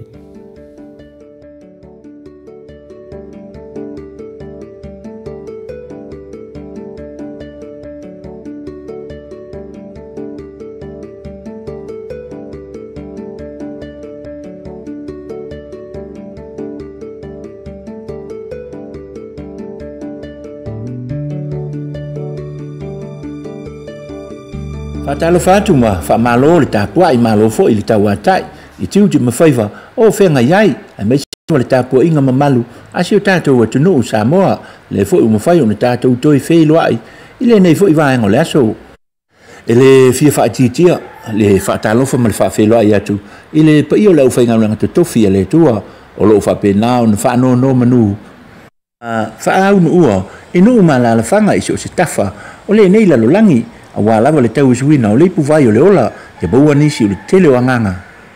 Mo le atua, malana whe au. I o le fwoi wa tātou au le manuia le si ui o ngā luenga o le nei vai aso. Ai me se fwoi, o le toi aso le nei o le nei masina. O le aso tolsfun maletasi le nei o le nei masina o Januari. Ia alomai o le nisi le nei o whao poponga o tātou tala mai Samoa. O le atumu atu o tātou tala. O le so le ua whaalawinoa mai ai le whaalapitonga. O soifua malolo ina le lalolangi le WHO le iai leo le lalolangi atoa i se tūlanga maa le ale ona o le coronavirus. O le tonu le nei whaalapitonga na ia saunoa mai to tonu o le ofisa tu tonu whaavao malo i tiniva. Le te tau leo na ta pena tunu umalava ele ia fia ile nei fa mai. I tu umalava e mawhai ai o na puipuia mai ile pepesi ai o le nei fa mai. Wa tele na fia le tunu o saina whape ai mai si o tunu e se fulu iwa o le lalolangi. O lo o talia fo isu enga i se tasi o tangata no o New Zealand. O lo o masalomia le a fia ai le nei fa mai. O lo o ngā lulu e fo inisi o li fo mai i te tonu au se talia i se fufo e mawhai ai o na fo ia. Le si ama o le nei fa mai o se tasi o tangata no au se talia sa afia le o ye nei su enga a nei fo mai o na awina atu leo su enga atu isi atu no Europa ma le lalolangi atoa e tau sa ili ai pe mawhai o na ngosi se vaila au e fo ia ai le nei fa fita uli ma tau tape ai le nei vai rasi i le afia ai o le lalolangi atoa ua tele atu no o le lalolangi wa afia le nei fa mai a o sa mo lava ia o lo o saunga le mupea ma o lo o ngā lulua e malosi le matanga luenga o soifua malolo ina ile mata i tuina lea o awala umalava e pui ai le tunuu mai le afia i le nei fa mai to tonu Samoa o nisi o tala o se amatanga ese le nei ya o onga tulanga lua fa pe ai fo i makolisi maululunga umalava i to tonu le tunuu i le nei tausanga o le fatu a ele a onga ai ua fa tino ina launga toni al fanau o le nei vai aso atoa sa fai ai le tele o lotu a mata a onga fa pe ai no fai ai foi ma le lato launga tongi e iai le aso lua le ana amata ina ai i le vai aso nei le launga tongi a le kolisi o Samoa i vai vase a o le sola e tolu nisi o kolisi na mole mawina e talafou lato launga tongi o le kolisi a avele i lona laumua i vai lima o le kolisi mawalunga po Paulo Leono i lona moenga fa pe ai ma le onga Don Pasco ia le fua ua vai fo ile lolofi atu matua i whainga masani lava mo lato ula ia e wha ula ile whanau ia i lato o maua o lato tongi ile nei fui amatanga o le tausanga o nei porkalave lava onga o le whai unga lea o onga le whanau ile tausanga umawai te luai o na afia le tato wantunu ile wha mai o le misela e se mai eila ia onga le malo ia onga ia e lua ale e ka le sia katoliko na mata lava lato pol kalame i sa uninga le mesa ia mfa awau e tuai loa ma lato launga tongi o le aonga le matata ese le Don Pasco e tele nisi o vaenga sa whaatino ina i le mai ai leo le mesa na mai ale launga tongi ai whaafelo ai loa le masenga amata i se teimi mua le nei wao fi ai mata mai tai i totonu le aonga whaapea fo nisi o mata upu fou o le a o ina i le teimi mua e iai le sui ma le kuka na whaalia se tasi o li whai waso le nei aonga lona whaafetai i avanoa i company ese sa latou wa o ngai po le observer i le whai unga o le tausanga umawai e le company o le EPC o le Water Authority Kapela ma le Esco Motors ua tele lava na au fia o mai matata o le palama o le whakamuta insinia welo ma le wha e le tise whaalia e le nei alo le tunu a whai lava e tele lei lau matata sa e ngalue ai ma e songa ai o le ama whai lava o le talia ai o e lefa le whainga luenga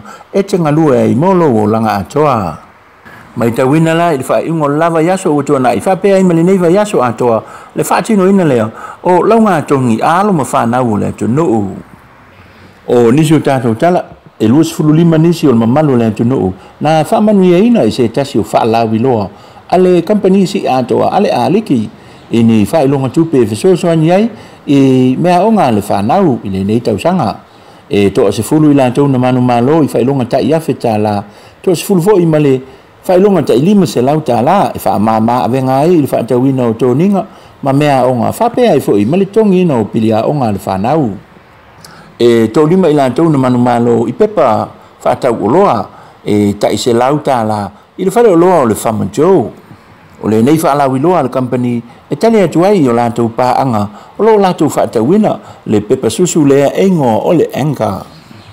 Na iei fo inisi o le pāanga le nei company ma le motu tele i sa la whai na whaamanu iei ngai ina hitu whanga whai longa. E tu sa ma le lua suru awheta la le tino i tupe le company sa whaaluina le nei whaamoemoe ma sa fsoswani mai e fo i le company o lo ngau sia le nei susu o le enga i tonu o New Zealand le ingoa o le Fonterra. Ia o whamanuia i e ta ue nisi o manuia sa lilo. Peita e wha mama avenga I mātua a me se le tāpena atu I le amatanga wa onga le whanau I le nei fo I tausanga.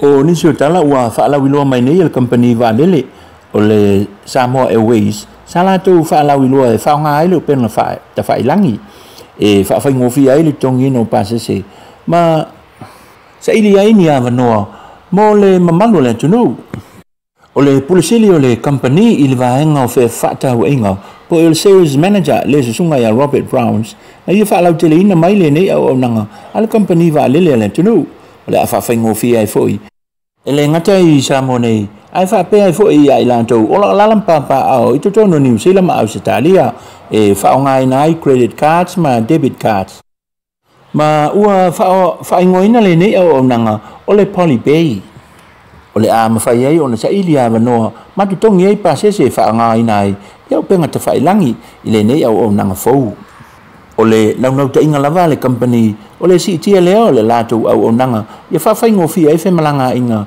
I le wa lele le tu no o nisi o tala ua toi manuia foi le tamu whainga o le tamili sanga lona lua a le au soka le tu no le lupe o le so anga I lan ta longa malkalapu ta alo mai tonga I le aso na nafi ma ua toi nei la le au mai New Caledonia le sa latou tutusa I le amatanga o le nei tamili sanga o lo whaalia pe le fia o le li whaia onga I tamu whainga lana au ia whape fo I lama le aso atai au leo le alu whaiva atu iai ia tama whanau o le taito fitu o le tātou atu nou leo lo whaatino ina I totonu o sini au se tālia ia tātou tālu si ia manuia tamu whainga alo ma whanau o si o tātou atu nou I tapu inga o le tātou au soka o lo whaatino ina I totonu o New Zealand ia whape ai fo I alo ma whanau o le taito fitu ia o lo o whapenana tamu whai I se ai o le tātou atu nou ia ma se itamu fai e sui se sikia e lifi ia le ta alo ile nei fo I vai aso kou da manu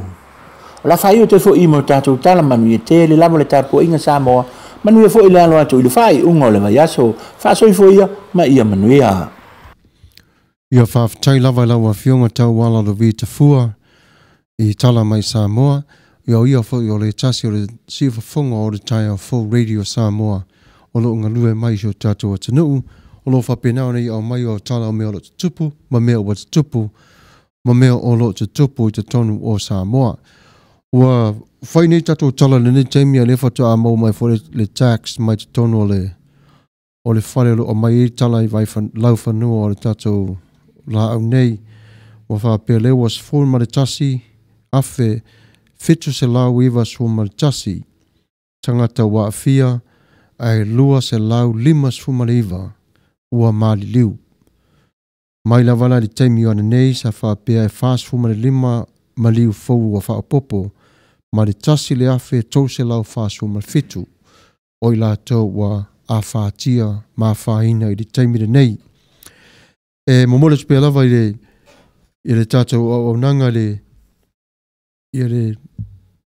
ia o tau a mataala e whafo ia whapea na fu o na o tau o na iai le Faitete I whafo I mai loa lava e tātou le savali atu ia I lo fo le tangata o lo a whaina o le leanga le o le mai lea ona ele o I loa le tangata o lo a whaina o ia o le ala le na e whainga tā I tele o na sa ilia e fo mai ma tau whaifo mai tau tong fitia ma tau sue ona ele o maua le leipa pea o le tangata o lo o maua la vea lo le teimire na ia ona o le mai e whai ma lia lava e lua vai aso e te a whaina I le mai.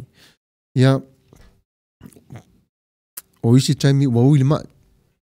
Ua maliu tangata. Ia ua tuai tong fitinga. Lera la uta mawhai e pe lava au te tālia ma New Zealand. Excuse me, ma Amerika.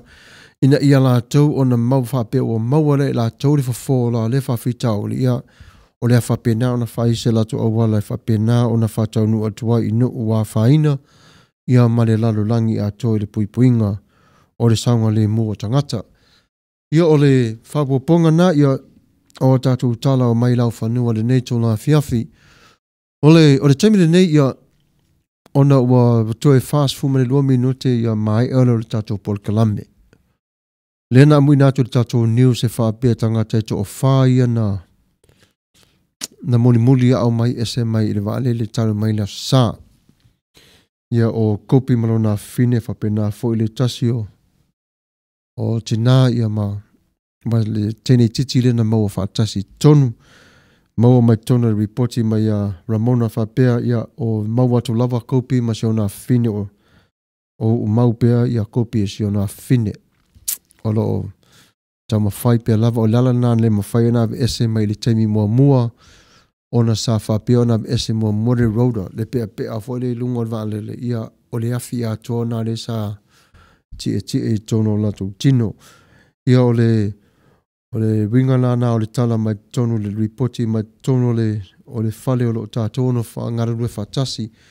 E whainga tā tele le mata upu le ona ua o tato wa aine ia i le tūlanga la vea o le valele ia le ngata i lea whapena fo i le te leo le impact. E lae a fia o mai te tono fo i tātou lava o lo whaalongo ma vava ai atu i le nei whaalawe lave ia ma le telo le outlets lae sau te tono o lau li poti ia matangata lava o lo whapena o na ngā lulue i le tama whai e tau tu atu o tua ma tu whatasi atu o le nei tala. Ai o le teimile nei ia ona ua tau fo ina whaeloa atu le to tele mamalo le tātou wa tano ia kopi fo ia molona ia talaanga. O ana nafi la le tu la afo le ono le tu la na nafi. Sa ngoto ile la nafi. Ai na maua mai e le KTLA le ngoto le la tonu lava i Newport Beach. Ia a tonu la i tātou i lono nofo i California le fale lata i le Sami. A o tova ai le langi ana nafi na manino le lei mai le lanu le Lakers an nafi, le Sunset an nafi. Ua o nofo mo o va ai le lei lava i le live mai o le au mai i tonu o le tala. E ese le mata autia fe mai o le Purple and Cold Sunset. A o lanu lava le Lakers. Ua utari tonu le temi tonu lava le nā. Ua ato atoa ai le tali mai o le atua. E tu sai ma le ripoti mai te tonu ia Jennifer. I le temi le officer Connors. Na la vea na la vea roa le vaalele ma le liu loa. Lei lava ma se tasi whapea na safa pe polonga i le afi. Wana nafi la na fuai tau tali mai e le tua fea unga le lei lava le temi. Au mai te tono li pote le 5 mai a Jennifer ai afa leono fa ai loa mai e le tua le langi. I le Sunset na le na tupu an nafi. Esa le mawa e o le aso. An nafi le afa leono. O loo boto o tele tangata o mori mawina ma va aia o la lea fa ilonga mai ta mai le langi. Moale o le ripoti mai toni a Jennifer fa pea na la vea ro le vaa feoti loa. Ai na whaatali lava se isu e umai la tau le taimi fo i leo le tala noa le mawhau fau ma le tino le tangata. E ese le maua e fo i o le tua i lana ia pule whaasua le tangata. O le tala la, mua su e lava i la tau le taimi o la tau mawhau fau le whai ai ma le tino. Nei loa lava i la tau o le ala vea. E mo i lava e ta i se kone ese o la tau taimi. Ai na feoti lava ma mali liu file mu le ai lava ma se tasina tinga ina. Ia lela na tali e le tua na nafi ma le langi le whaai loa mai le langi le lanu le Lakers i le taimi wa ngoto o tuaili la le matau tia. Wa matua ia vea le ma whaai longa wa matua i wa aia le ofo. Le ofo o le nei mea wa whaai loa mai e le tua nafi. A le taimi foi le nafi na wa umare le lotu i tatono Newport Beach. Ia, ai tupu tonu mai lava le nuu sa no foi stama kopi ma siona a inga. Ia mai lato lava na whapenao na awhiere nei whana velave. Ese le matautia o le tua lo na alofa malo na ngale lei e loa ina le whaatasi mai pe lava o le tua. Ia te i tātou taimi lava. Ai o te tali tonu fo i o le taimi le nā ua whaailoa mai e le tuaro na whatasi mai ina ia maua o mai e tātou le file mu. It's time for peace. Pere upu la sau wa tuspa ia whamai le taimi misa e taimi whanau noa e taimi le ata Ia pe wa whaia le tuana nafi o matua matau tia tele lava. Matau tia tele lava le whailonga wa aia le nafi. O te tau mamātu pe lava i le tato le au mafuta. Fata ova aia le se me whapea. Fata ova aia le se me whapea ina ua. Walu lau lava le tala nafi o le news an nafi. Te I lava breaking news ai tu sao tu lava Newport Beach. Ai maua le lei. Le matau tia. Le matau tia le live mai ato wa aine I epe auto maua ata. Va aia tu iai le taa tia le lei mai o le lanu o le aulo. O le leikasi lunga. O le lanu pai o nā tonu. Ma le lanu vio le propoi au tafa. Le matau tia o le sunset nā nafi. Ia leala nā tātou te whawhitailo tātou ta maa o ia tali mai. Leala nā mamatua I wha maunia le leia lava se su enga le ofisa konas ma le lātou ngā luenga ma le pote mai ta mai ta ia Jennifer sa o le rawa lātou tala. Le I mari liu ti ngā ina I lātou na ona impact o na ola velva lele na wadi liu mai le tūtawang vale mari liu loa. Ta se kone lava mane afale se senga umalavo I lātou I le taimi o le whaalave lave. Ia, whawhatai I le tua ilo nā lofa malo nā ngale leilo tātou tama ui lava na ti ngāre whainga malanga. Ia, ai whawhatai pe lava alu aso sau aso tātou tue whelo ai fo I mai lātou. Whelo ai fo I lātou ia te tātou le lofa mane ngale lei. Ai o te whitara nua atu le taimi tonu lava le sa ta alo ai kopi tonu le Lakers. Lua numera ia sa whaunga ina le uso le sa ta alo ai. O le numera valu. Ia wairo umua tō telo I tātou a whaia tele I sila fia le winga lai on ta alo numera valu. O le valu ia o le numera na te tono le Adidas.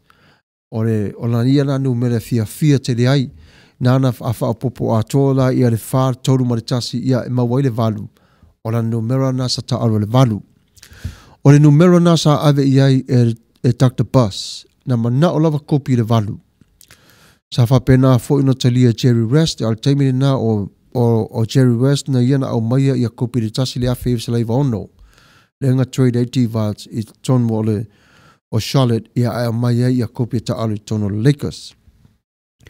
O na adu wala leo le taalonga ia walu esero Jerry West wa toi whaatanga sia fo ila kopi ia Jerry Bus mana I fia toi fita alo la le numero luas fu malfa.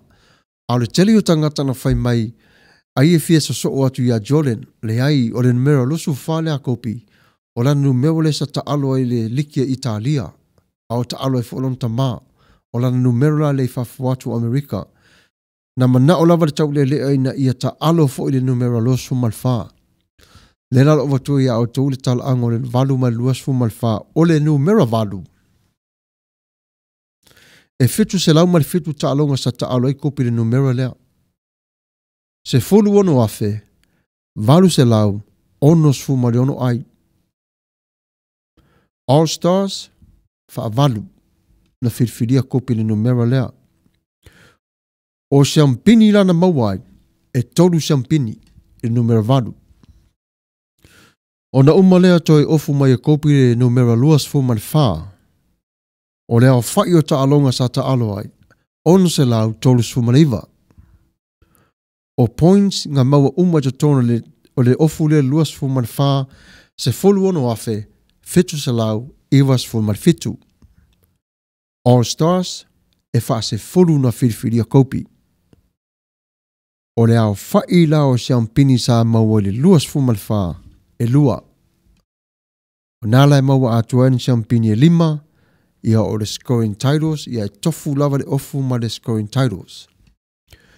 O na tātou wawa aile ia I le taimi tonu lava leo lon ta alo. I le matau tia fo I mailanga vaa o lea tau le lea. I le numera. Na fasili ngia fo I la kopi I le lua faa. Anga na whai lava le tala lea kopi na joke around us tama whai mai. O te fia na o pēla o walu. Ai o te mana o lava I o te alo luas fu malfa e represent the world in United States. Waila le maa tamatiti. Ia manao lava ia mai le nuu whanau Italia. Da sa ta alo e tamale fafo. Ina ia ta alo o ia te tonu ma whaailoa tua i tangata lona ia nau tai le ta alonga. O kopi e 5 ngangana ai. O le Farani, o le Italia, o le Afrika, ia o le nanu fo i wapalang. Ia atua e fo i ma le Spanish. E tele ngana ai le taurele nei. O le si tala anga e winga ia kopi i le taimila lea wa mata o na atia e luna o langa o le Korea al tama. Na mai ala le Korea o kopis ma ai e whaapea e tolu suma tolu wafe. On se lau fa suma tolu o ai a toa lava i le lua se furu o tausanga.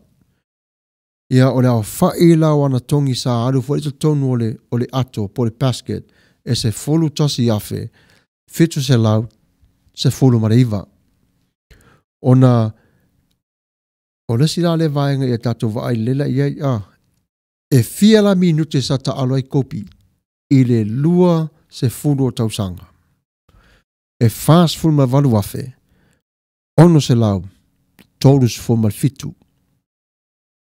E fast full ma valu afe ono se lau tolus fo mal fitu. O le records la lesa ia kopi le numero tolu. Matau lia o tolu le aso to nai. Lenta alo le Lakers Philadelphia. Lena proke ia LeBron James le records a kopi Bryant. A o Bryant e sau mai to tono Philadelphia. Sa onga ina tama ile a onga le to malo.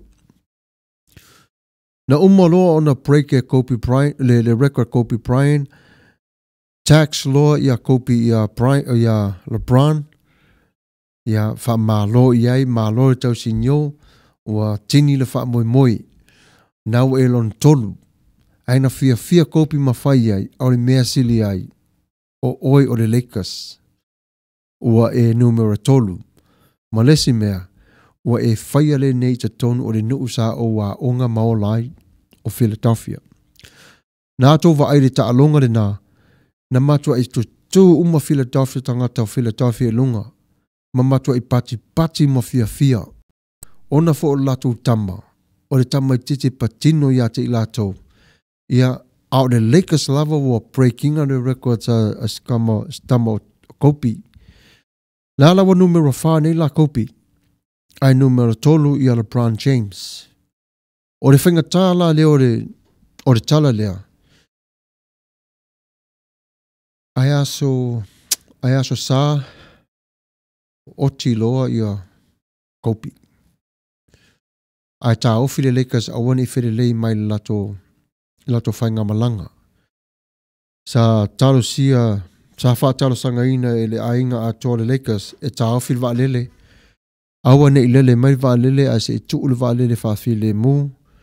Se maua le tari ato atoa, ia whaato atoa le lei le pailate, le ave wa lele, ia ma le sui pailate atoa I ma au fo mai, ma le au whai malanga umalawa le Lakers. Ona whapenale o na ese mai o le wa lele, le nasa atoa wa esa ataunu mai le wa lele I le po o le wa veao le sa, o le songa fua, excuse me, ona o le whaalua longa na se tau whaato atoa maalia le taimi o le whaalawe lawe lea. Ia o le taimi le tonu la le nasa whaile tala le LeBron James wa ia leiloa. Po lale mea le a whaine. Mo le eise tasi motivated the way he plays. He comes to see the game. Ia joe va ai eise o na fine. Le taalonga le sa ta aloi ia LeBron James, McClellan Browns, or McClellan Cavaliers, excuse the language. Lesa tuai kopi lunga marta alonga ma Dallas. You know, he hugged LeBron James. Atova aile ia kopi le taimi na o la ta alo ala coach mai e kopi ia Gianna. La ta o ia e kopi le fainga le tongi o le ta alonga ia maringai o inga tono le polo ma me umala fa pena. O le aso le tonu lava le nare le pote mai a Ramona Mai na mana o lava le tēnei ditilo giana na whailon tama e la te oe mata le taalonga Staples Center ina e fia wa ai lava i le taalo a Kopi. Pe wha pe whea o ia a LeBrons, pe wha pe whea o na taalo LeBron James i le tausanga o lo iai ma tausanga sa taalo ilon tama. Nā tō wa aingi le sidelines o nei e tala noa lava i a Kopi malo na fine i a wha pe nā o na whaasina o iai o le ngore o le play i o le afo i le tu o le rebound i a whapena po le arif ma maula e tongi mai le poro i tonu ma minuti o lo taalo ai ia lana o le manei ai a toi review ne pe amoso teimi toi review a toi le teimi o le last month ia e mau a toi lava le teimi na o Virginia Sinatonga o Divorce ia malo anti. Yes, it was a beautiful sunset of purple and gold. God is so good. It is time for peace within all. Yeah, Saolele, yeah, Sinatonga. Yeah, that's good that you saw that too, Nancy. It was very, very inspiring to a lot of people yesterday. I mean, it went crazy all over the world. That was they compare that to the rainbow. This is the closest as we come to the covenant that God made with Noah, the rainbow. Because there's nothing else ever done. It was nothing else ever happening on earth. But this is the time, this is the first time in many, many 2,000 plus 6,000 years. Watali mai ele atua se whailonga mai lunga o le langi le matau tia o la rea wa inga nafi. God's divine love is covering all the families who are missing their loved ones. Yoi, talofa. Sa o le leit, o lofa pena, lala fule nai, le winga leo le tali mai ele tua nafi, sa o le vai, mo viufi mai ele tua, everybody be at peace. Le falawa tatu wa aie fo i talu mai anu nafi, pe wa matau na toa maa lie mai toa tele, le raro langi, i le whalavelave na tupu.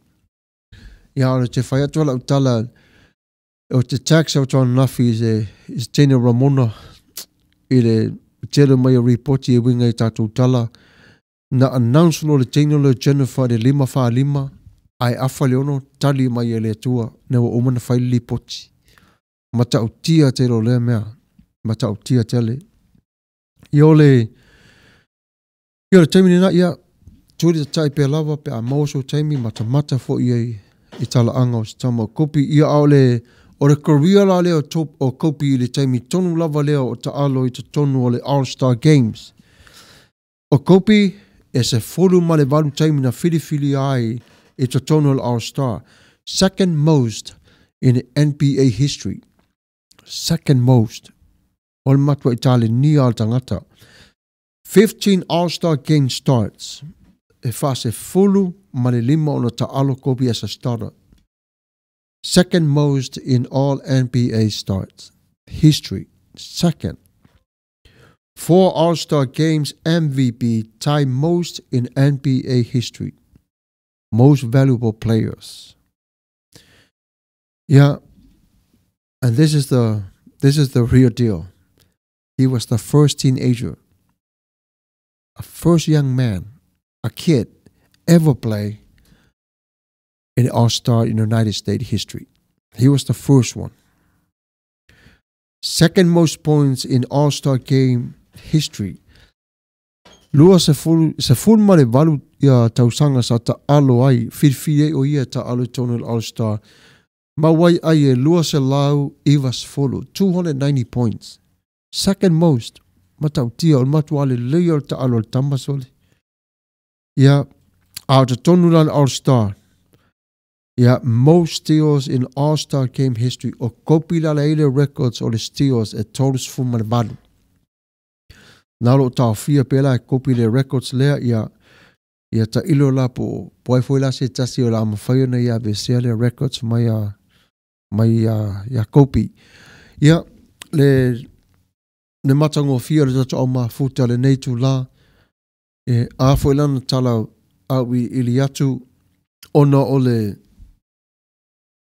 ole tama whai lava o le tātou la au ma le tātou leitio fia ma futatu pe lava ma tu ina atu o tala lo maua mai tātou ma reporti lo o mai a fo inai fale whai niusi o lo ma whai na ma wala wanoa whafso tae atu ai mai tātou le tātou la au le neitu la ma te mi lava masa Ia, o le temi nei ele o maua mai le taimi le whalawa Singapore a whea o le a te wai. Ona o lo tama whai pe lava ia mauti noa. Ia a watu le tino le tangata te tono le tete, ia whapena fo i tono le kiauni, ma pepa ia le lei, ai sa o le tangata la elo o tanu, pe sa o fo le tangata lo tuinatu le ainga, ia o le winga o le nafam talanga, ia tulolo ngutu mo le afi, ia o le afi whapenana whaaleanga umanai le telo o lato tino. O lala na o lalo whiri whapena I lato, le na mai tato li poti ma le tolu aso taluai le sa whaatanga pepa ila o lato tino, ina ia pui lato tino mai le sau, ia le ngata le na, ia o pui mai fo I me o la whetolofi, ia me umalawa whapena ia whainai tino au whaiso e suenga. Ia ole se whapoponga ngā mo I tātou le nei tūla fiafi ia tālo si o whamiliaina lo loto lo whaafonga mai le nei tūla. Ia sa ili atu se pesa le vai foi o le tātou whatasinga le nei tūla fiafi. Ia atu taliu mai foi lea ia whapena foi toi la fuatu I lo topa. Ia malo tō mamanu. Ia nisi foi whasolongo o le tātou porkalame. Fast 40 minuta te ai le tūla sfuma tasi. Use mai alo whafonga.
masomali le ai se upu e whai mai le uso e sauia o le vai nu le ai te tau ma whaina kapu mai e le pauno e whaamalu le auma e laina ia whaamali e ina pau se mea ua o mawaina Whaalango mai I lo utau au e te mapua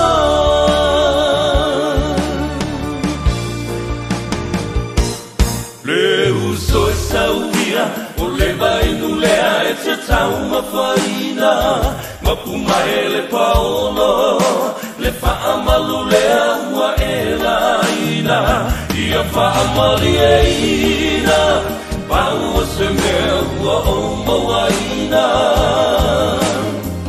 Whaalango mai I lo utau au e te mapua Whaalango mai I lo utau au e te mapua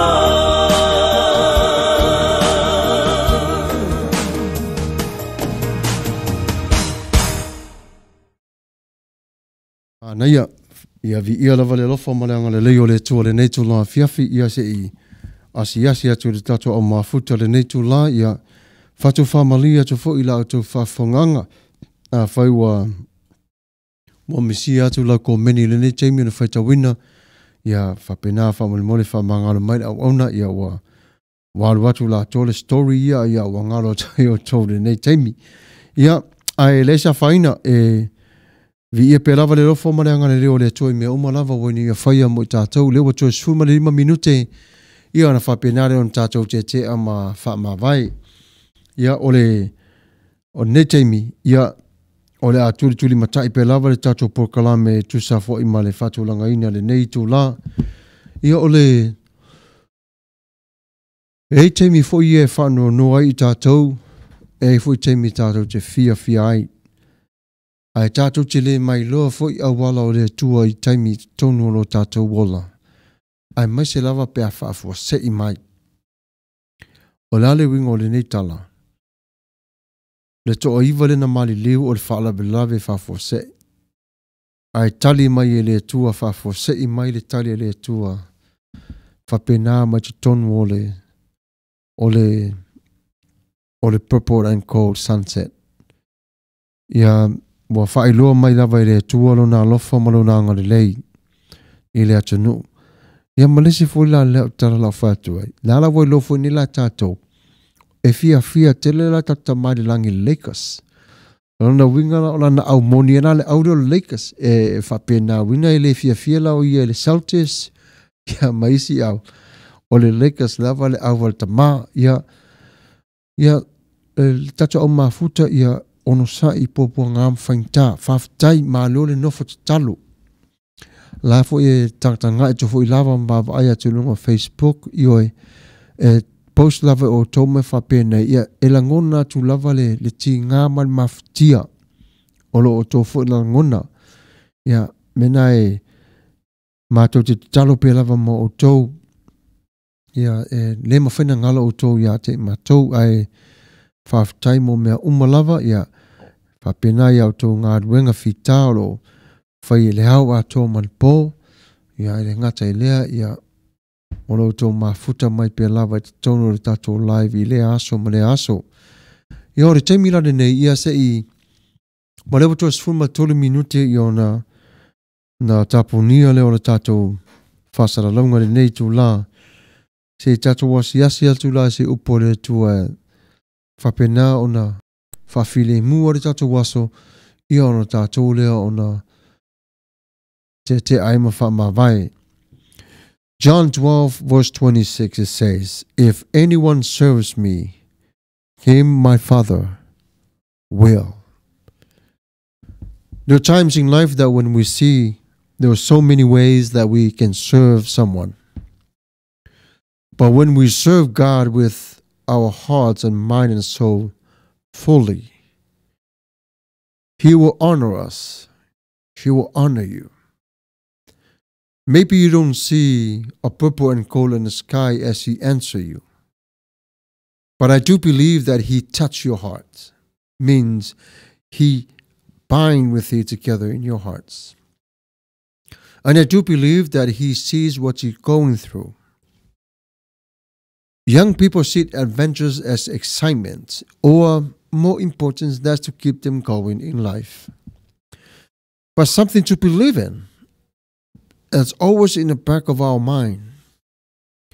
There's always something that we ask the question, even though it might make nonsense at the very moment, but there is times it will. Young people want to cause to give themselves to and a flag to follow.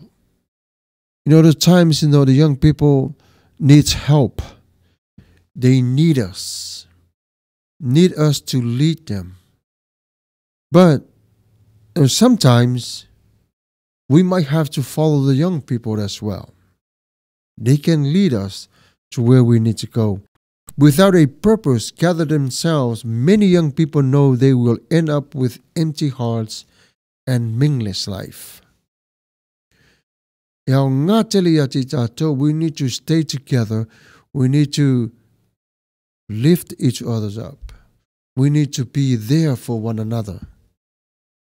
We need not to neglect our love for the young people today. The only cause that might be big enough to satisfy if we're yearning of our hearts.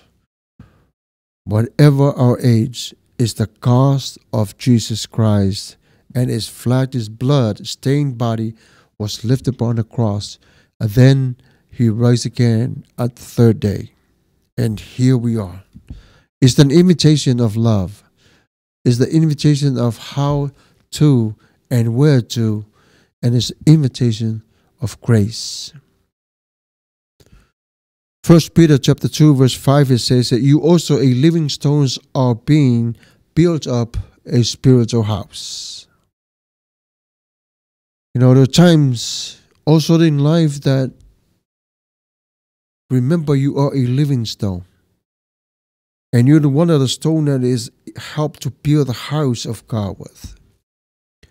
You're the stone which is built with strength and power.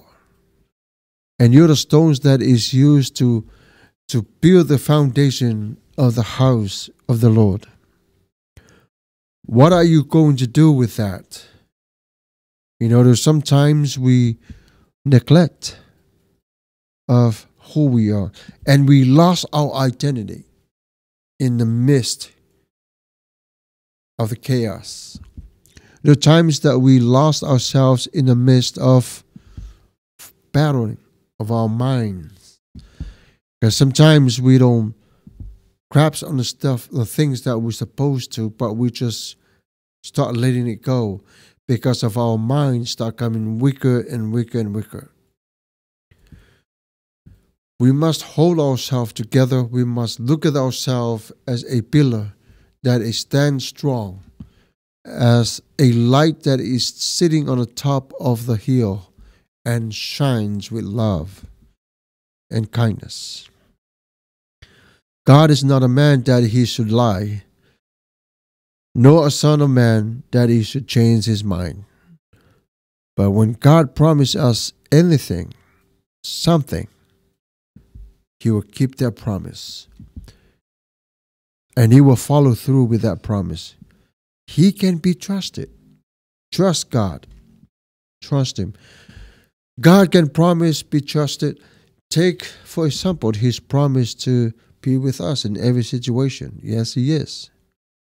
The promise that the Holy Spirit will come live with us, the advocator. Yes, he did. So, vai tu moi mana e tele pese fa taifa malo ia manuia whainga malo longa mo mua muli Yesu iso se mea tātou te iai. You pray for me, I pray for you, whasoi foina, alo whaangatu ia. Manuia lava lea fiafi sister, whaftai tele lava. All the glory belongs to you, Jesus. Amen. Yeah. Malo whaftai tele lava. You know, what it says in the book of Hebrew is like, I leave you, never forsake you. And that's the promise from God. When God promised you anything, He will not take that promise back. It feels like we don't walk through the promise, but the promise is there. It's us that we walk away from it because we're not tuning our mind into the way that God wants us to be with the help of the Holy Spirit. Every time we turn to our lives as a weapon towards to one another, to someone else, but not what the will of God in our lives.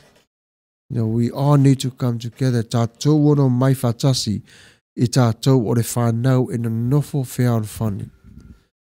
Tau se tātou le file mu, tātou whi lango mai. Alofo le tasi I le tasi. Sa vavali I le fia maleanga malu. O taimi uma fo I lava tātou te vaaya I le atua malona whinangalo e a fua mai tangata. Ia tātou whaonga aina fo I o taimi whapena. Whape whio no tātou o nei loa. O tātou I loa ona o lea nganga o nofo te tonu ia te tātou. We know by the Spirit He gave, the Holy Spirit. The promised Holy Spirit that lives in us, not outside. The Holy Spirit is acting, very active in the body of Christ, which is the church, and also convincing the world about their sin.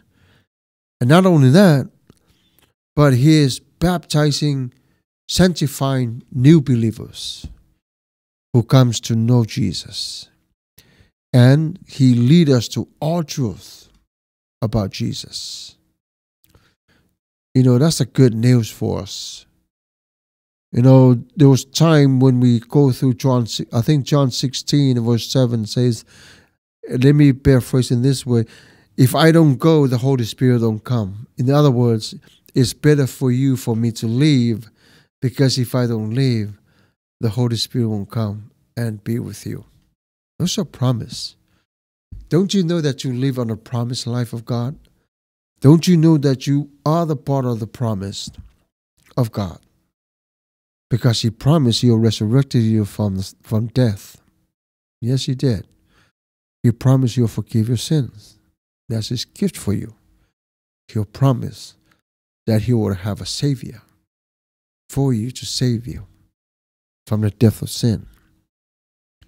We all live in the promise of God. And that promise is love, is to build us up, is to bring us together and closer to Him, is to reconcile us from the beginning. Because there was a time the human race, it was 100% good, pure. It was so beautiful, according to the scriptures, until the fall in Genesis chapter 3. So praise God for that. If we are going to focus on the fall, but not where we were before, so praise God that He resurrected us from the times it was tough and very sad for us. The Word of God is to help us to build our self-esteem, is to feed us, to tool us again, and to help us to see His will in our lives. O le taimi nei, o na wala talata mari taimi o la tātou te ama wha ama vai. E mamole toile nganga whaftai lava.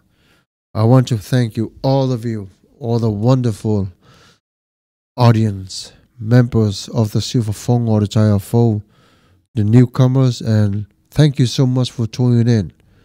And we'll continue to pray for you guys, and we love you all. And thank you for the time shared with us. And this time we come to the end of our program tonight. And it's 3 minutes to 12 in the morning. We rest in the arms of the Lord and thank Him for this wonderful day.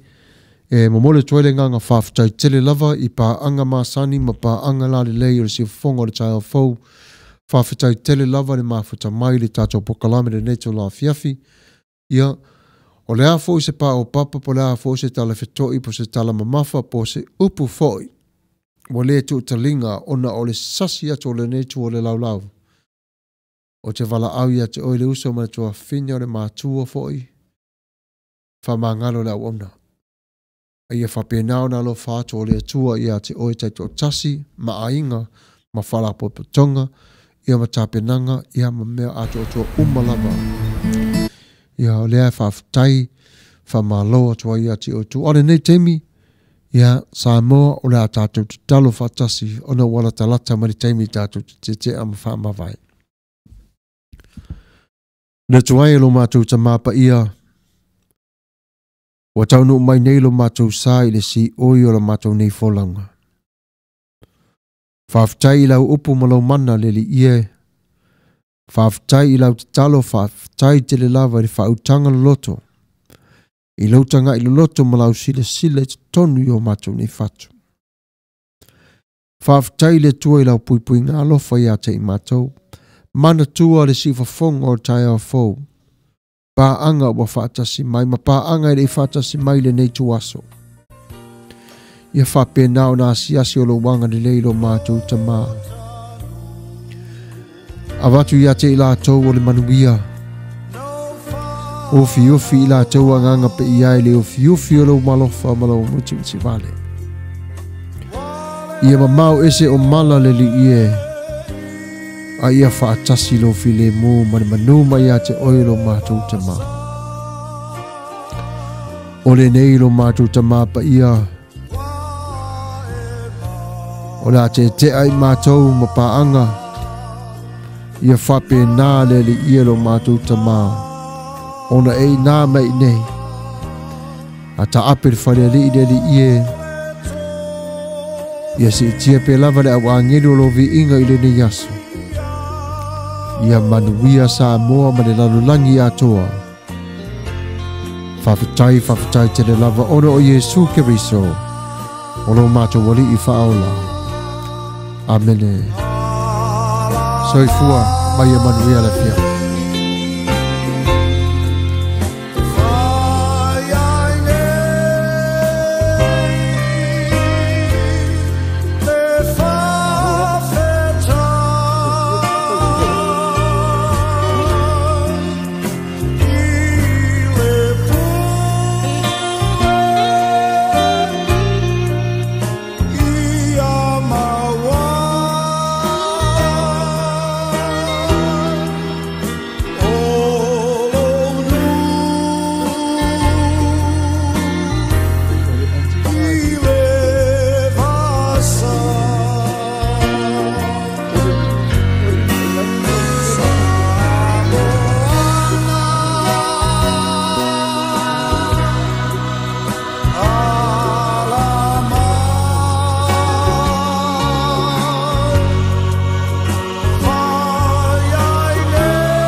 say love is a flower, and you its only seed.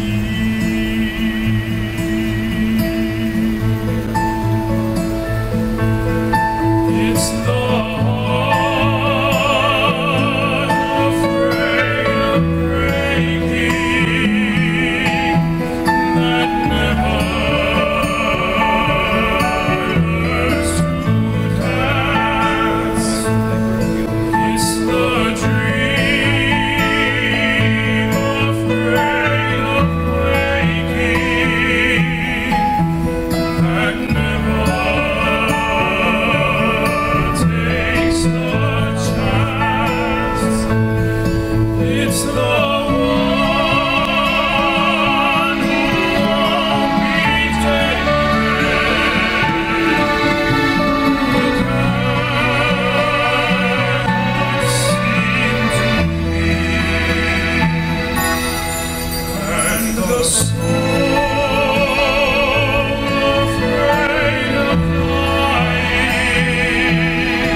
share with you a traditional farewell song from our homeland of Samoa.